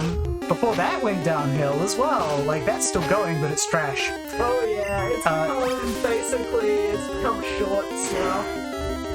It was already short, though. As in, like, Hey, did you ever notice we had these videos from years ago? Have you watched those? Well, that's sad. Yeah. Essentially, I stopped after they did this shitty false dichotomy where they're like, hey, if you don't want the price of games to go up, you need to start paying DLC, because it's either that or the other thing. And I'm like, no, it's not. That's a false dichotomy. You could totally do it in a different way. Just make a good game and sell game for money. Make good. Other indie games did this, no problem. It's just that, you know, video game companies are fucking greedy as shit. And were gouging people, and they were trying to get the gouging in. They were just like, nah, there's no possibility. We couldn't, say, put in less than $1 million into marketing and shit instead, or into the graphics. Instead, you're just gonna have to pay DLC or pay more money up front. It's like, no, that's absolutely not the case. And it's even more frustrating when you get things like the Pokemon cycle. They're like, oh, we'll just keep making the same game but worse, and you just have to pay more every time. And also, we never decrease our prices ever. Like, that's Nintendo's strategy. Just never decrease your prices. Yeah, it's still games being sold, like, still Ruby and Sapphire games being sold at $70 each. That actually is a decrease in price if it's only 70. Ruby and Sapphire. Not the remakes. Yeah, those were like $80 or something. They started at 70, they remained at 70. I'm pretty sure they were 80, whatever. 80 started with the DS games, so... But yeah, I mean, it also is particularly galling because we live in a place where we just pay tax for living where we are, as in... That's the extra base price. Yeah, because it used to be harder to ship things out here to New Zealand. Because of Australia. It isn't anymore, but they never decreased the price because they figured people would just keep paying, and they did. Yeah. So they passed the savings on to themselves. Yeah.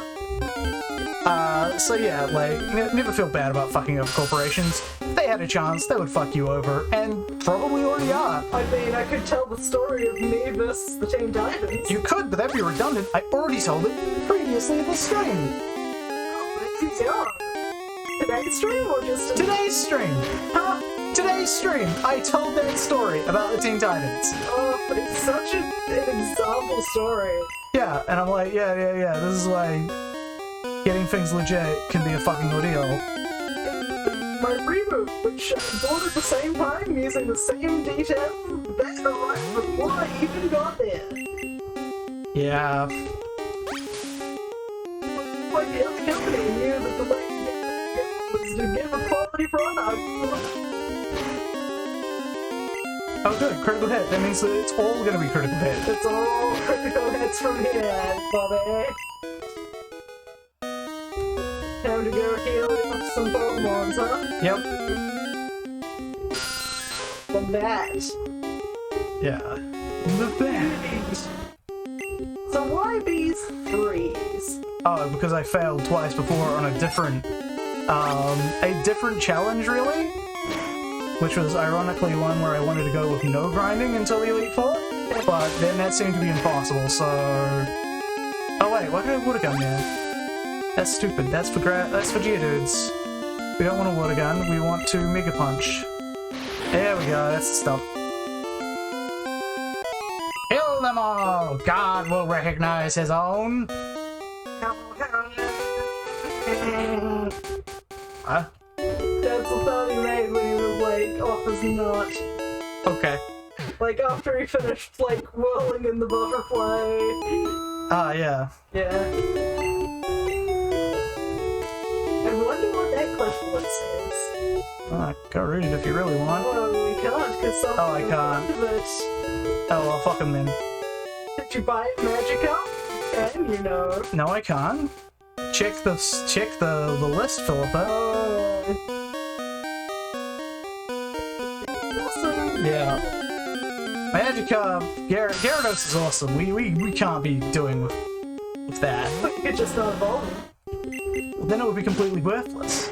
Also, I've decided not to do that, because I'm like, that's still kind of cheating in the sense that, like, in the early game, basically everything is good enough. Okay, we will switch to... Might as well switch to the guy that needs leveling up. And then punch him.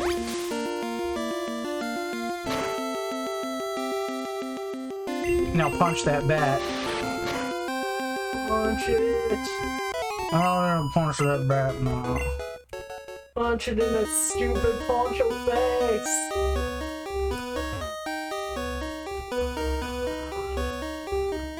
The cave music. Yep.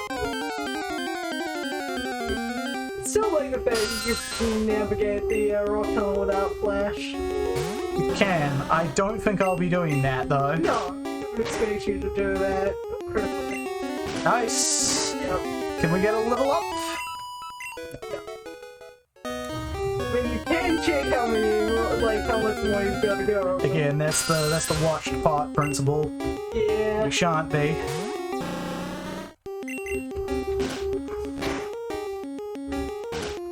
Alright, you still need to hit 3 times, which you didn't. Oh, it's not. That would be convenient. Yeah. Second worst Pokemon in the game. That said, if they get like Twin Needle early enough, we can actually use them to some decent degree maybe in the next fight. Because that'll take down Starmie pretty well. The move of exception that's given to it in not Red vs. Blue and Pokemon Conquest. What do you mean, move of exception? So every single Pokemon in Conquest gets a single move, right? That is their move. Right? Beedrill gets Twin Needle. Wow, that must make it pretty sucky then. You'd think so, but no. You don't get Weedle or Kakuna, it's just straight to Beedrill. Okay. But like, it's only 25 base power each hit, and it only hits twice. I don't think it functions like that in that game. Hold on. Oh, then it basically isn't Twin Needle in any meaningful way. I'm just being...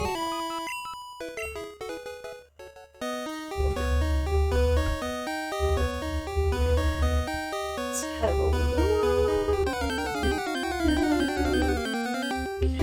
Oh look, another Zubat. 2 stars of power, so one of the weakest moves in the game. But it has 100% accuracy and it's 20% chance to poison with each hit. I mean, poison chance is good, again, assuming poison works the same way it works here.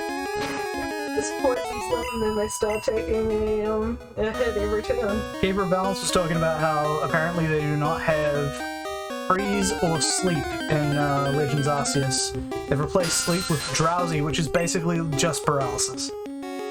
But it has a higher chance to work if it's cold for some reason. Well, people do like sleeping in when it's cold. I mean, sure, if they're suffering from hypothermia.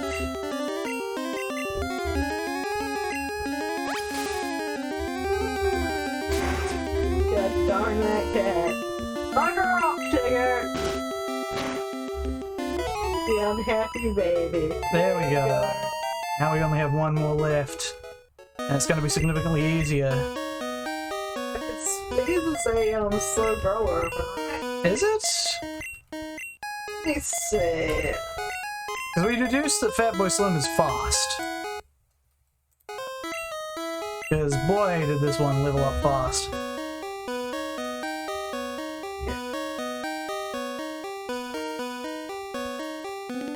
Yeah, like, I also went on a big rant about why the fuck those even exist. I don't know. If you wanted to make Magikarp harder to evolve to Gyarados, just raise the level of which it evolves to Gyarados. Yeah. Punch! It missed! Oh. No! Yes. Flickering? Sorry? This one literally, it's just called flickering. Oh, well that was fast. Oh, we can just heal up. Sorry, fluctuating. Yeah, that's a little different now, isn't it? But I don't think that exists in this game. Yeah, no, I think It don't exist till Gen 3 and they barely use it afterwards either. Yeah. Because Because, like, some of them are weird, like, exponential or reverse exponential curves. It's fucking weird. Where it's, like, super slow to start with and then, like, super fast in the late levels. Pretty much. In fact, I think that was entirely third generation Pokemon. Almost. Fish and Crawdad, Drifloon and Drifloon. That was a fourth. Gulpin, Hariyama, Venite, Makuhita, Survivor, Shrimmer, Swallow, Whaler, and Whaler. Yeah, so apart from Drifloon and Drifloon, all third gen. Yep.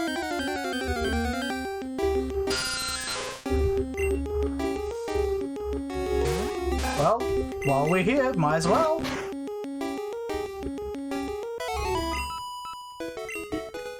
The deck. Okay, so what was I looking at for Pokemon?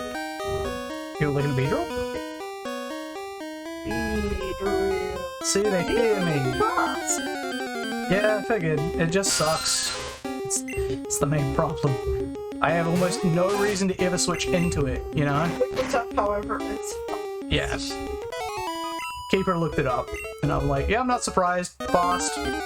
It was feeling fast. Rattata is medium fast. Oh really? Medium fast, huh? Yep. Well, it was just straight up fast, but whatever. It was Butterfree, medium fast. And who's the other one on your team? Geodude. Geodude. I feel like that's gonna be slow.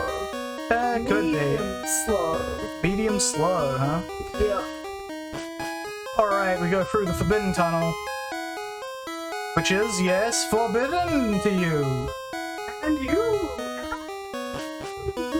Hope I don't get the bit. No. It's some cool DLC in New Vegas, which is very weird retro science fiction-y. Yeah. The mad scientist talks about being in the Forbidden Zone, which is, yes, forbidden to you! Main. Okay, so we fight the guy here.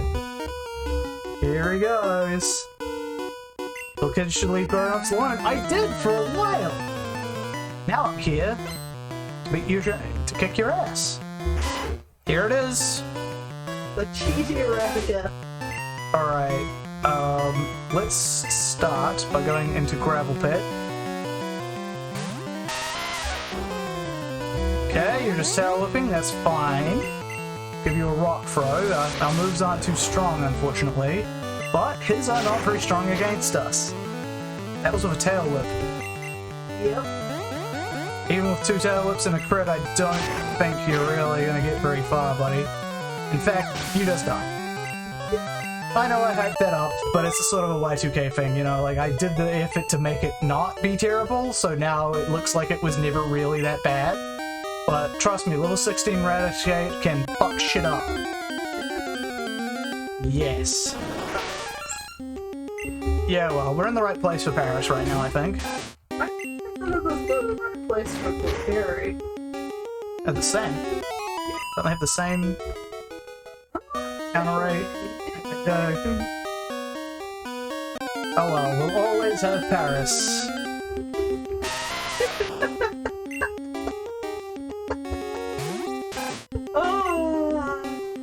Alright. So the reason for starting to laugh so hard at that one, it's a bit from a comic that I read that involves a veterinarian whose specialization is in parasites. I'm sure you can draw the line from here to there.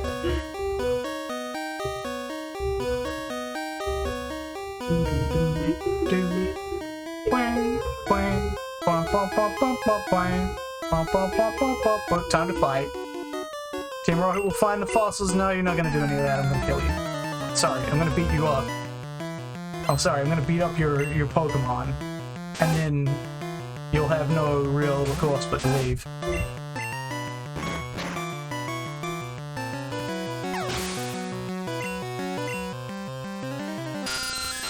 It was 5% on level 1, 1% on level 1. Then 4% on level basement floor 1. It says Team Rocket will blacklist me, but I'm not entirely sure for what. Like, What services do they provide that I would be blacklisted from? It's the same on basement. It's the main one. Is that the same as Paris, or? No, Paris is 15% on basement floor 2, 10% on basement floor 1, and 5% on first floor. Feels like more than that, you know, when you're going through the little tunnels. Oh. Hey, there we go. You're almost a level away from being a legitimate Raticate. You hear that? He'll get you. He will not get me. He doesn't know self-destruct yet. I do quite. Yeah. Yeah, the upside down coughing. I kind of feel it's cooler this way, but also that may just be because the normal coughing is like, it's fine, I've got antidotes. We'll simply finish him off and then give ourselves an antidote. Trashlocke. Trashman. Delete take one, no being greedy. Do you want the Helix fossil? No. Do you want more Helix? Democracy! I think they're both pretty much equally useless. I think that the Dome fossil is better, which is to say the Bootops is better, I think? I believe it has like better attack and is therefore better as a rock type. Trying to see where you put them, so. Well, they're in the same tier, like. Almost starring Bootops are both in $2, so. Yeah. Because they're so, like they evolve at level 40. Yeah. What do you get them at? 25? I think it's like level 30, but still, you know. Yeah. Just give that a save. Alright, we're almost out then. Out of this hellish nightmare. Hey! We're in Route 4 proper. There's nothing here. Oh, no. I was trying to remember what that was for. You think about those karate dudes in Fire Red, Leaf Green? Yeah. In yellow to the thing. Thinking either yellow or in silver and yeah, oh, there's something. Here we go, there's something. TM4. Thinking of in silver, Whirlwind. Does anyone want Whirlwind? Greater is, yeah,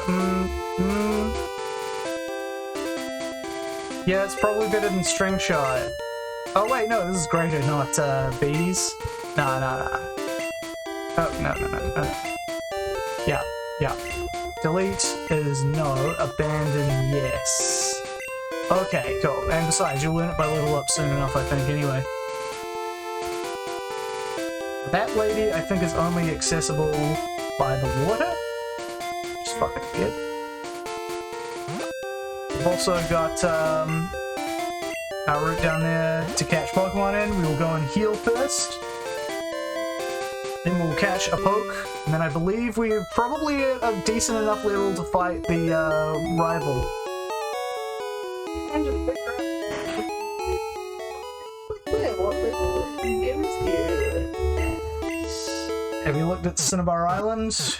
I'm gonna try that next. I think if you look at the are you on Bulbapedia? Yeah. Look at the lab. Alright, so we're gonna put Greater in front simply because, you know, sleep powder. Now, let's have a look. What's our options here for Route 4? Our options here are Rattata, which we will be not getting, Spearow, Ekans. Yeah, Spearow or Ekans. Hopefully Spearow. Yep.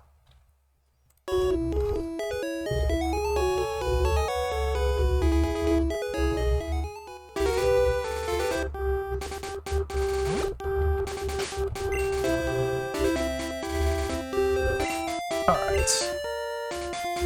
Let's see. Yeah, I thought so. Alright, who's coming knocking? It's Spirit. Yeah. It's Spirit. Sleep!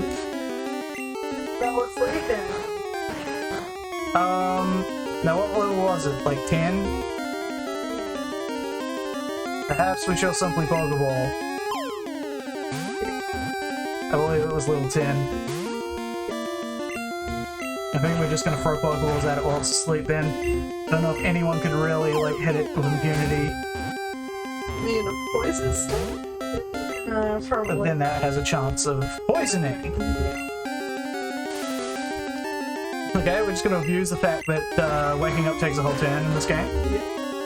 Thank God very few Pokemon actually learn sleeping moves in this game, because Christ. There we go. Plan for Spare. Fuck it, we'll just call him Sperry. It's Eats scary. bugs in grassy areas. It has to flap its short wings at high speed to stay airborne. Alright, Sperry. Oh yeah, Generation 3, you got given another 5. Yeah, and it's like, you super don't want to bubble with that. Alright, Generation 7, 44. Sperry, you are the new noob. Oh wait, grab that, you can do one up there actually. And then switch you, and we're gonna start you stay there. Okay. Save our game because, you know, gotta keep that.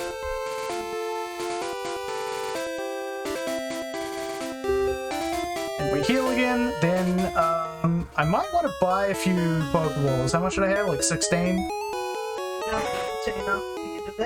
Okay, then I'll buy like 6. Fortunately, it doesn't show you how many you have in your bag when you go to buy them, which is a pain. Yep.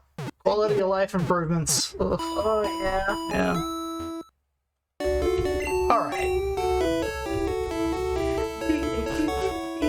Now, where's the mod? It's like down here, right? There you go. That bicycle. Could, but I won't. Okay. Now we have Pokeballs? That's fine.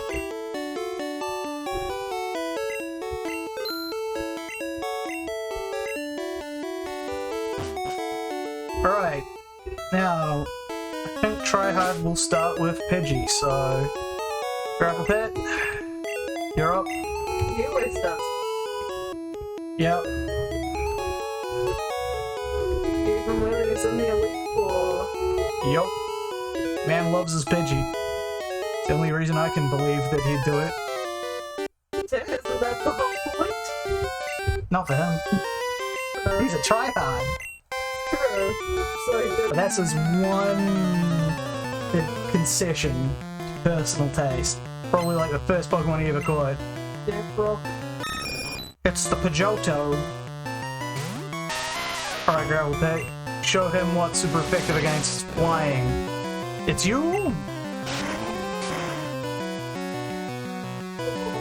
That's some good damage. That's some good damage. I love how easy it makes that Pidgeotto appear. Yeah, it looks like a fat ass bird, alright. And then, boom. Yeah. See, you can even afford to miss once. Yep. Alright. What's next? Abra? Abra has no attacks. Put anyone in there.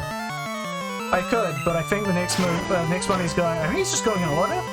And so the next one's going to be Raticate, which is still worth to have. Yeah. Fit here. Hey, level 19! Yeah, there we go, Raticate. Yeah. So the only one we really need to switch out for is going to be the Ivysaur.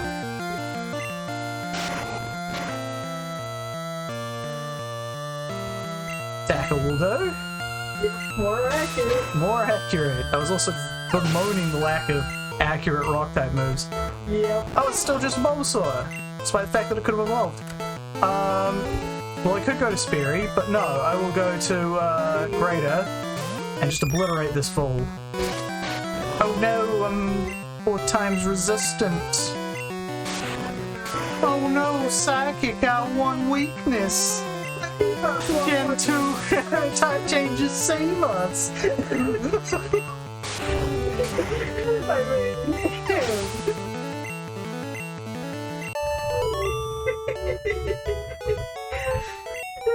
Yeah, that's right, I fucking won. The Pokemon weren't even that higher level than yours either. Like, they're about the same. Yep. Go talk to Bill. He's a creep about Eevee. Oh, yeah. He has a sick fucking theme though, doesn't he? I do love the fact that occasionally people just totally write, or what's the face? Okay, so... You don't even have to fucking heal. So I'm pretty sure I've explained the liquid state of cats when they don't want to do something, haven't I? Yeah. So imagine that plus a Vaporeon. Well, Vaporeon can canonically turn into liquid. So there are people who've drawn pictures of them like trying to do something with a Vaporeon and they're like, no, stop melting! Not bad Vaporeon! That neck should do some good. It should, like, despite the fact that this is our, like, suckiest mon, it should actually get some good fights in here. Like, having a flying type that will have flying type moves will be nice. Yeah. Ooh, so close. So close.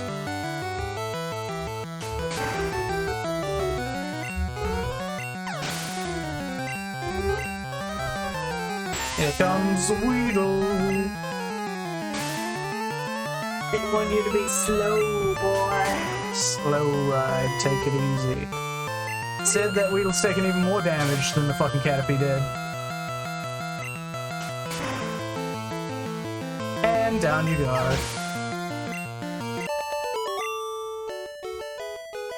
Look what occasionally that looks like it says trash can.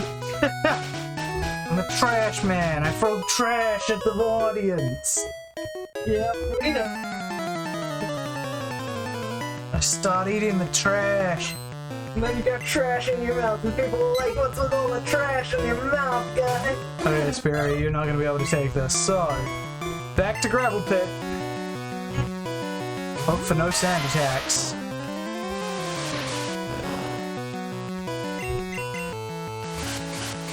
Now, Gust may not be a flying type move here, but it still resists. Oh, God.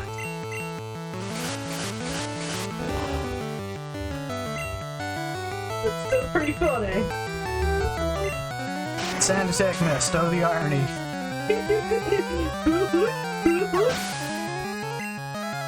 Alright, Spirit level 11. Hooray. Nidoran.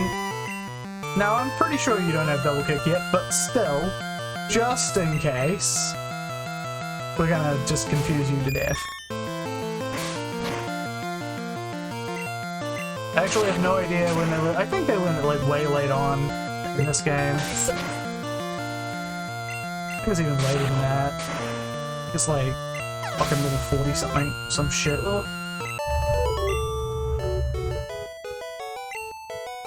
How could you lose? It's because I don't suck.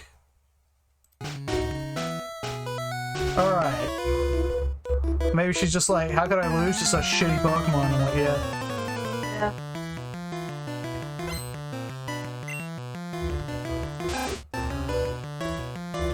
Alright, Sperry, you are not going to be competing here. Gonna go back to Gravel Pit. Which is something I'm going to be doing a lot in the upcoming 30-odd levels. Because, yeah, it just resists a lot. See, that was 4 damage! That was a Hyper Fang! God damn it, that's 3 you missed in a row. Come on, Gravel Pit. Come on.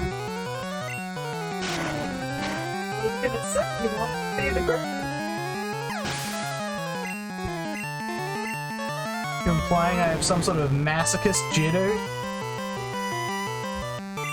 I'm gonna switch to Greater. This guy could rap, and rap could take in, like, you know, potentially infinite amount of turns. There we go. 43. Yeah, 43. It's 12 for yellow.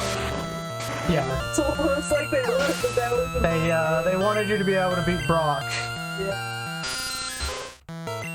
Okay, we're gonna have to go back and heal up Grader here. But that's fine. We still probably have enough. Stomp flat, damn straight.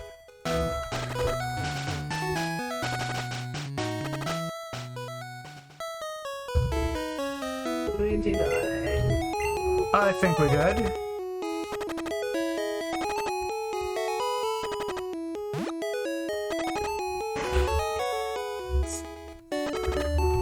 Yep.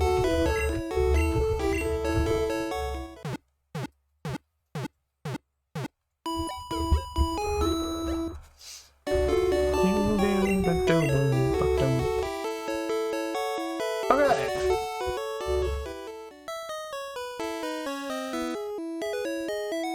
Everyone's nice and healed. Even Sperry, who's not that good at the moment, but whatever. We'd be, yeah, up to you. Getting tired? No, I actually went and rested and came back. This implied that you have to do it all in one go, isn't it? You don't have to, but I get the feeling a lot of kids would. Yeah. Let's see, we're 5 levels down from you. Maybe we'll see if we can get some good hits in first. Oh no! That could have killed you. Let's not do that. Let's not. Ugh. It's pitchy. Pocket sand.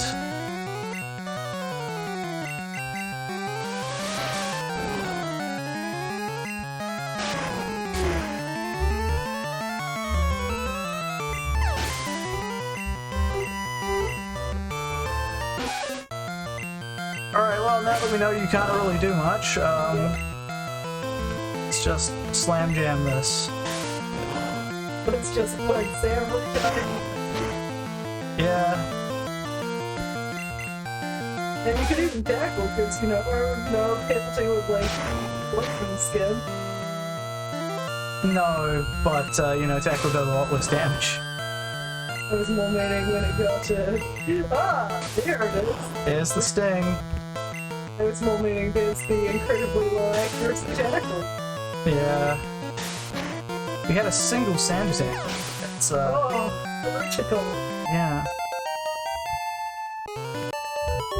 Okay, Girlpit's now level 20. Yeah, he's gonna level up fast. In fact, he's 1 level away from the level cap.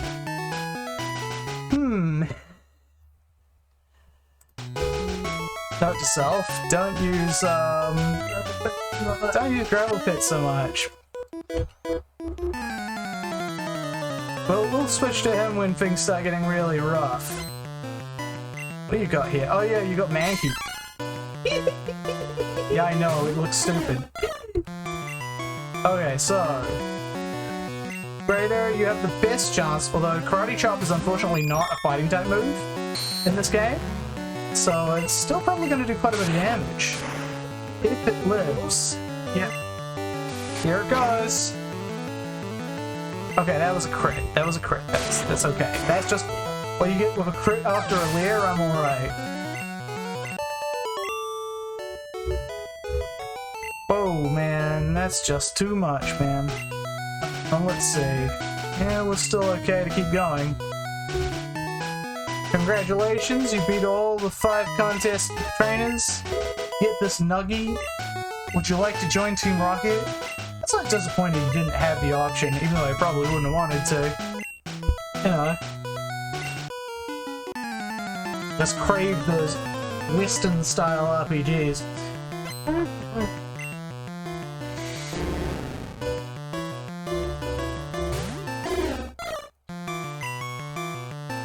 Grader? Okay, Grader's looking a little fucked. Switch to real starter. He'll help us. Uh-oh, he'll get wrapped. Express its rapid potential. Fortunately, that did not last very long. Down it goes. Hey, level 12, the Speary. Oh, this is all you got. And get fucked. You are good. Yes, I am. I'm a top leader in Team Rocket. Damn straight. Let's save again here. Now, yeah, this guy has to fight us first. Yep. Saw my feet from the grass. Your feet's like beaten, Daniel. Well, I'll defeat him.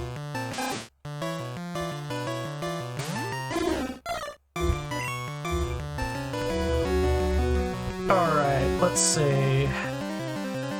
Let's give Bees Free a chance to get injured.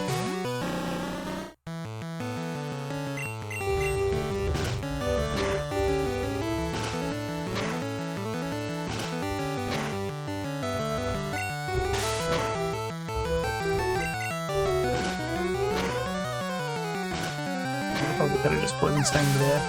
Yep. Uh-oh.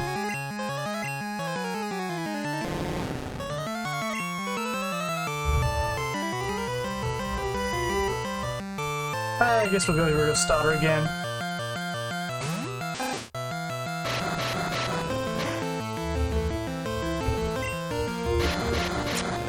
Oh, these wraps, man. Yep. They nasty. They nasty.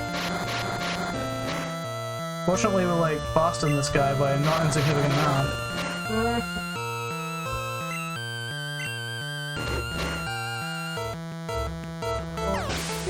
Alright, we kill him. Yeah. Hidden because people on the bridge scared me. How Let me did you just get over there? You just... Maybe they showed up after him? Maybe. Let's see. On Route 24, which is where we are, what stuff do we have? We have the chance to get anything that we haven't got already. Pidgey, yeah, Pidgey. Because I don't believe that we can use Plume of Victory Bell now. They are bees. Bees. So, let's go find our Pidgey. First we heal up.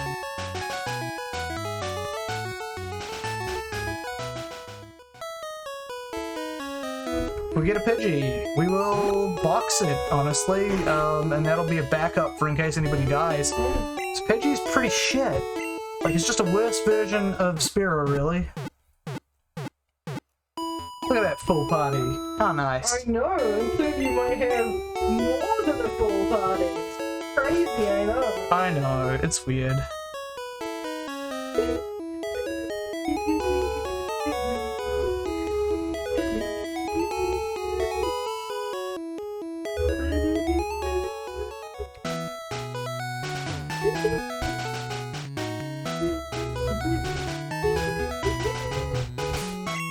Alright, so Greater, get over there, put people to sleep, find this Pidgey. And it is a Kakuna. It's fine, just beat him up. Does that go against rules, or? So basically, because there's so few viable encounters, I just keep going till I get a viable encounter. Which means I will not repeat ones that I've already gotten, or ones that are not, you know, actually acceptable. So I will indeed keep going. That's why I'm like, yeah, it's guaranteed Pidgey over here, which is fair. That'll save us maybe an encounter somewhere else that could have been better. We'll find out.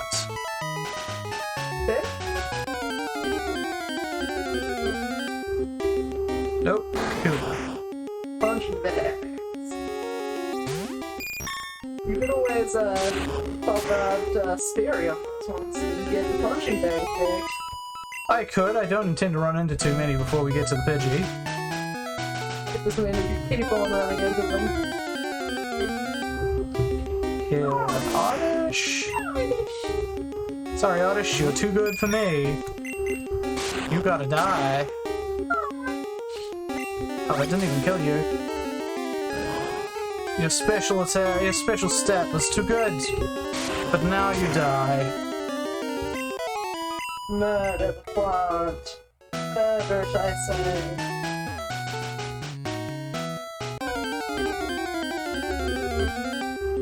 Ugh. What are my percentages here? Let me have a look. Pidgey. Chance. 20%, apparently. Guess keep going. Yep. Should be 1 in 5. We've almost gotten to 5, so... Dangerous. Okay, so we're running a little bit late on it. Predator is now level 19. That's fine, we're still going to keep her in the front.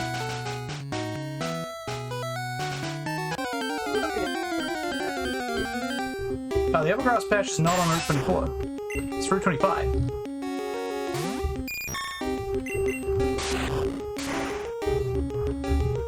Just getting a little unfortunate in these encounters, but that's fine. Predator can get up to like level 20 before I start worrying. And worst case, if we get everybody up to like level 21 before we have to fight Misty, just fight Misty then come back for them later. And yes, we're getting quite unlucky in finding our Pidgey.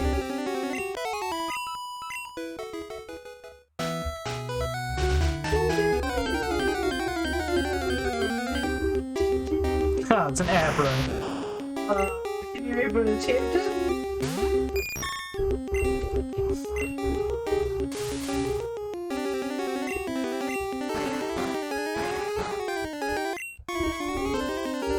I'm gonna try and kill it.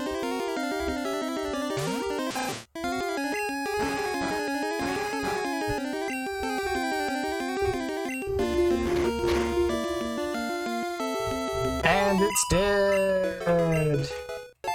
Real Starter's level 20 now.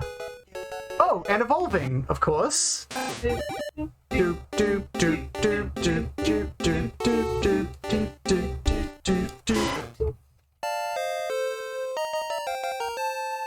Good stuff, Real Starter. I knew you had it in you. To live this long and be this cool.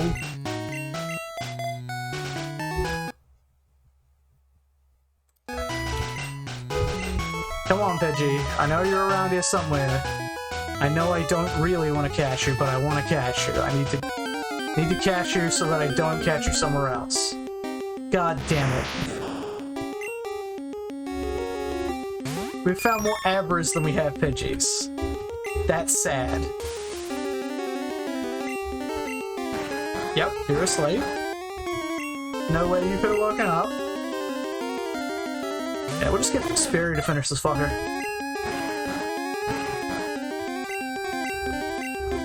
Oh yeah, you're slower than him. But you also can kill him in... Oh, okay, less than 1 in 10.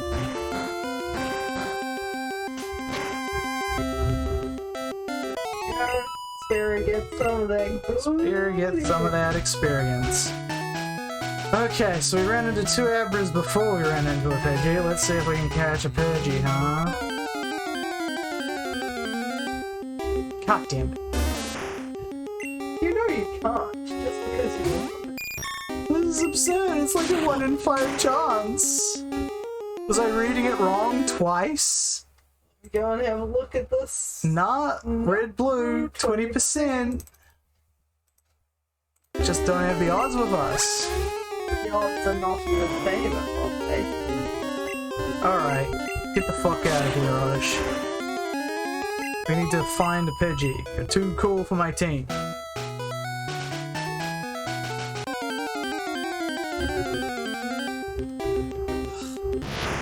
All these Abra I keep running into. Where's all the Pidgey? Everybody's asking, where's Pidgey? What? You woke up first turn? I didn't know you could do that. Oh, well, bye-bye. Come on, Pidgey. Gotta be Pidgey. It's fucking Weevil. Fucking troll. We're getting trolled here, folks. Why am I down to 1 viewer?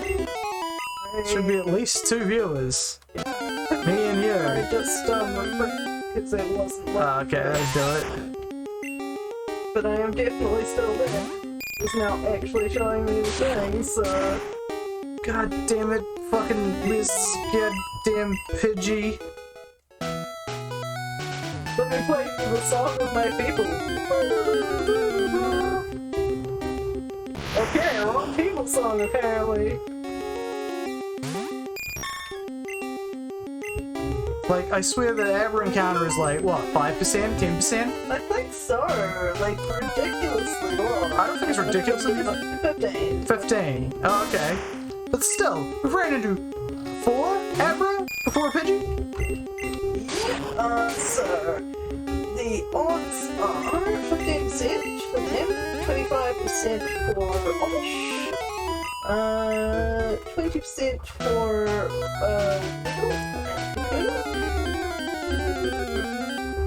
God damn it. yeah, basically run into everything but. I've run into everything but like 3 times over right now. It's just to show you statistics as a bitch. Come on, Pidgey, I know you're out here. God damn it. It seems worth sending out your opinion, your hysterical. I want to get through this as fast as possible, please. I would like to catch the Pidgey and move on. This is not going to take this long. There we go. It's a Pidgey.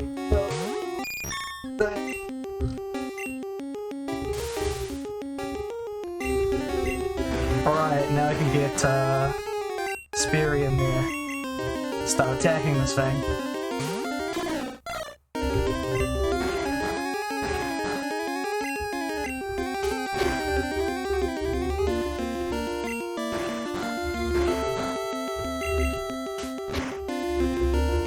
That looks like a good enough. Yep. So that you know that the thingy doesn't count after a certain point. Yeah. Thanks to the weird ass coding. Alright, Pidgey was caught finally. The shaky shake. A common sight? A common sight in forests and woods. Flaps its wings at ground level to kick up blinding sand. Yeah, so we're gonna name you, Mr. T. Hanos. Because it was inevitable. God damn.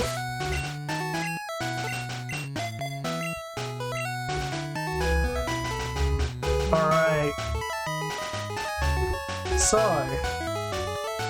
Oh, not here. Hold on a second. Damn even. You're a witch. I played these games way too much. Bond away. So we can give that to Fatboy Slim, but I am not wasting it this early. We're going to be using that later. So for now, folks, we're going to move on to Route 25 next week. But we did some good stuff. We beat that cheating fucking rocket. We got through Mount Moon. We got through Route 3. We got some good-ass Pokemon, and we fucked around trying to find a Pidgey for ages. And we also found out that they were doing their forced evolution thing far sooner than we thought. Yeah. Anyways. Oh, I just realized that I'm cutting off some of that. Oh, well, it doesn't matter. I'll see you guys later. Move it gently to the left. I can just do a little like I normally do. Yep. But didn't this time. Anyway, bye.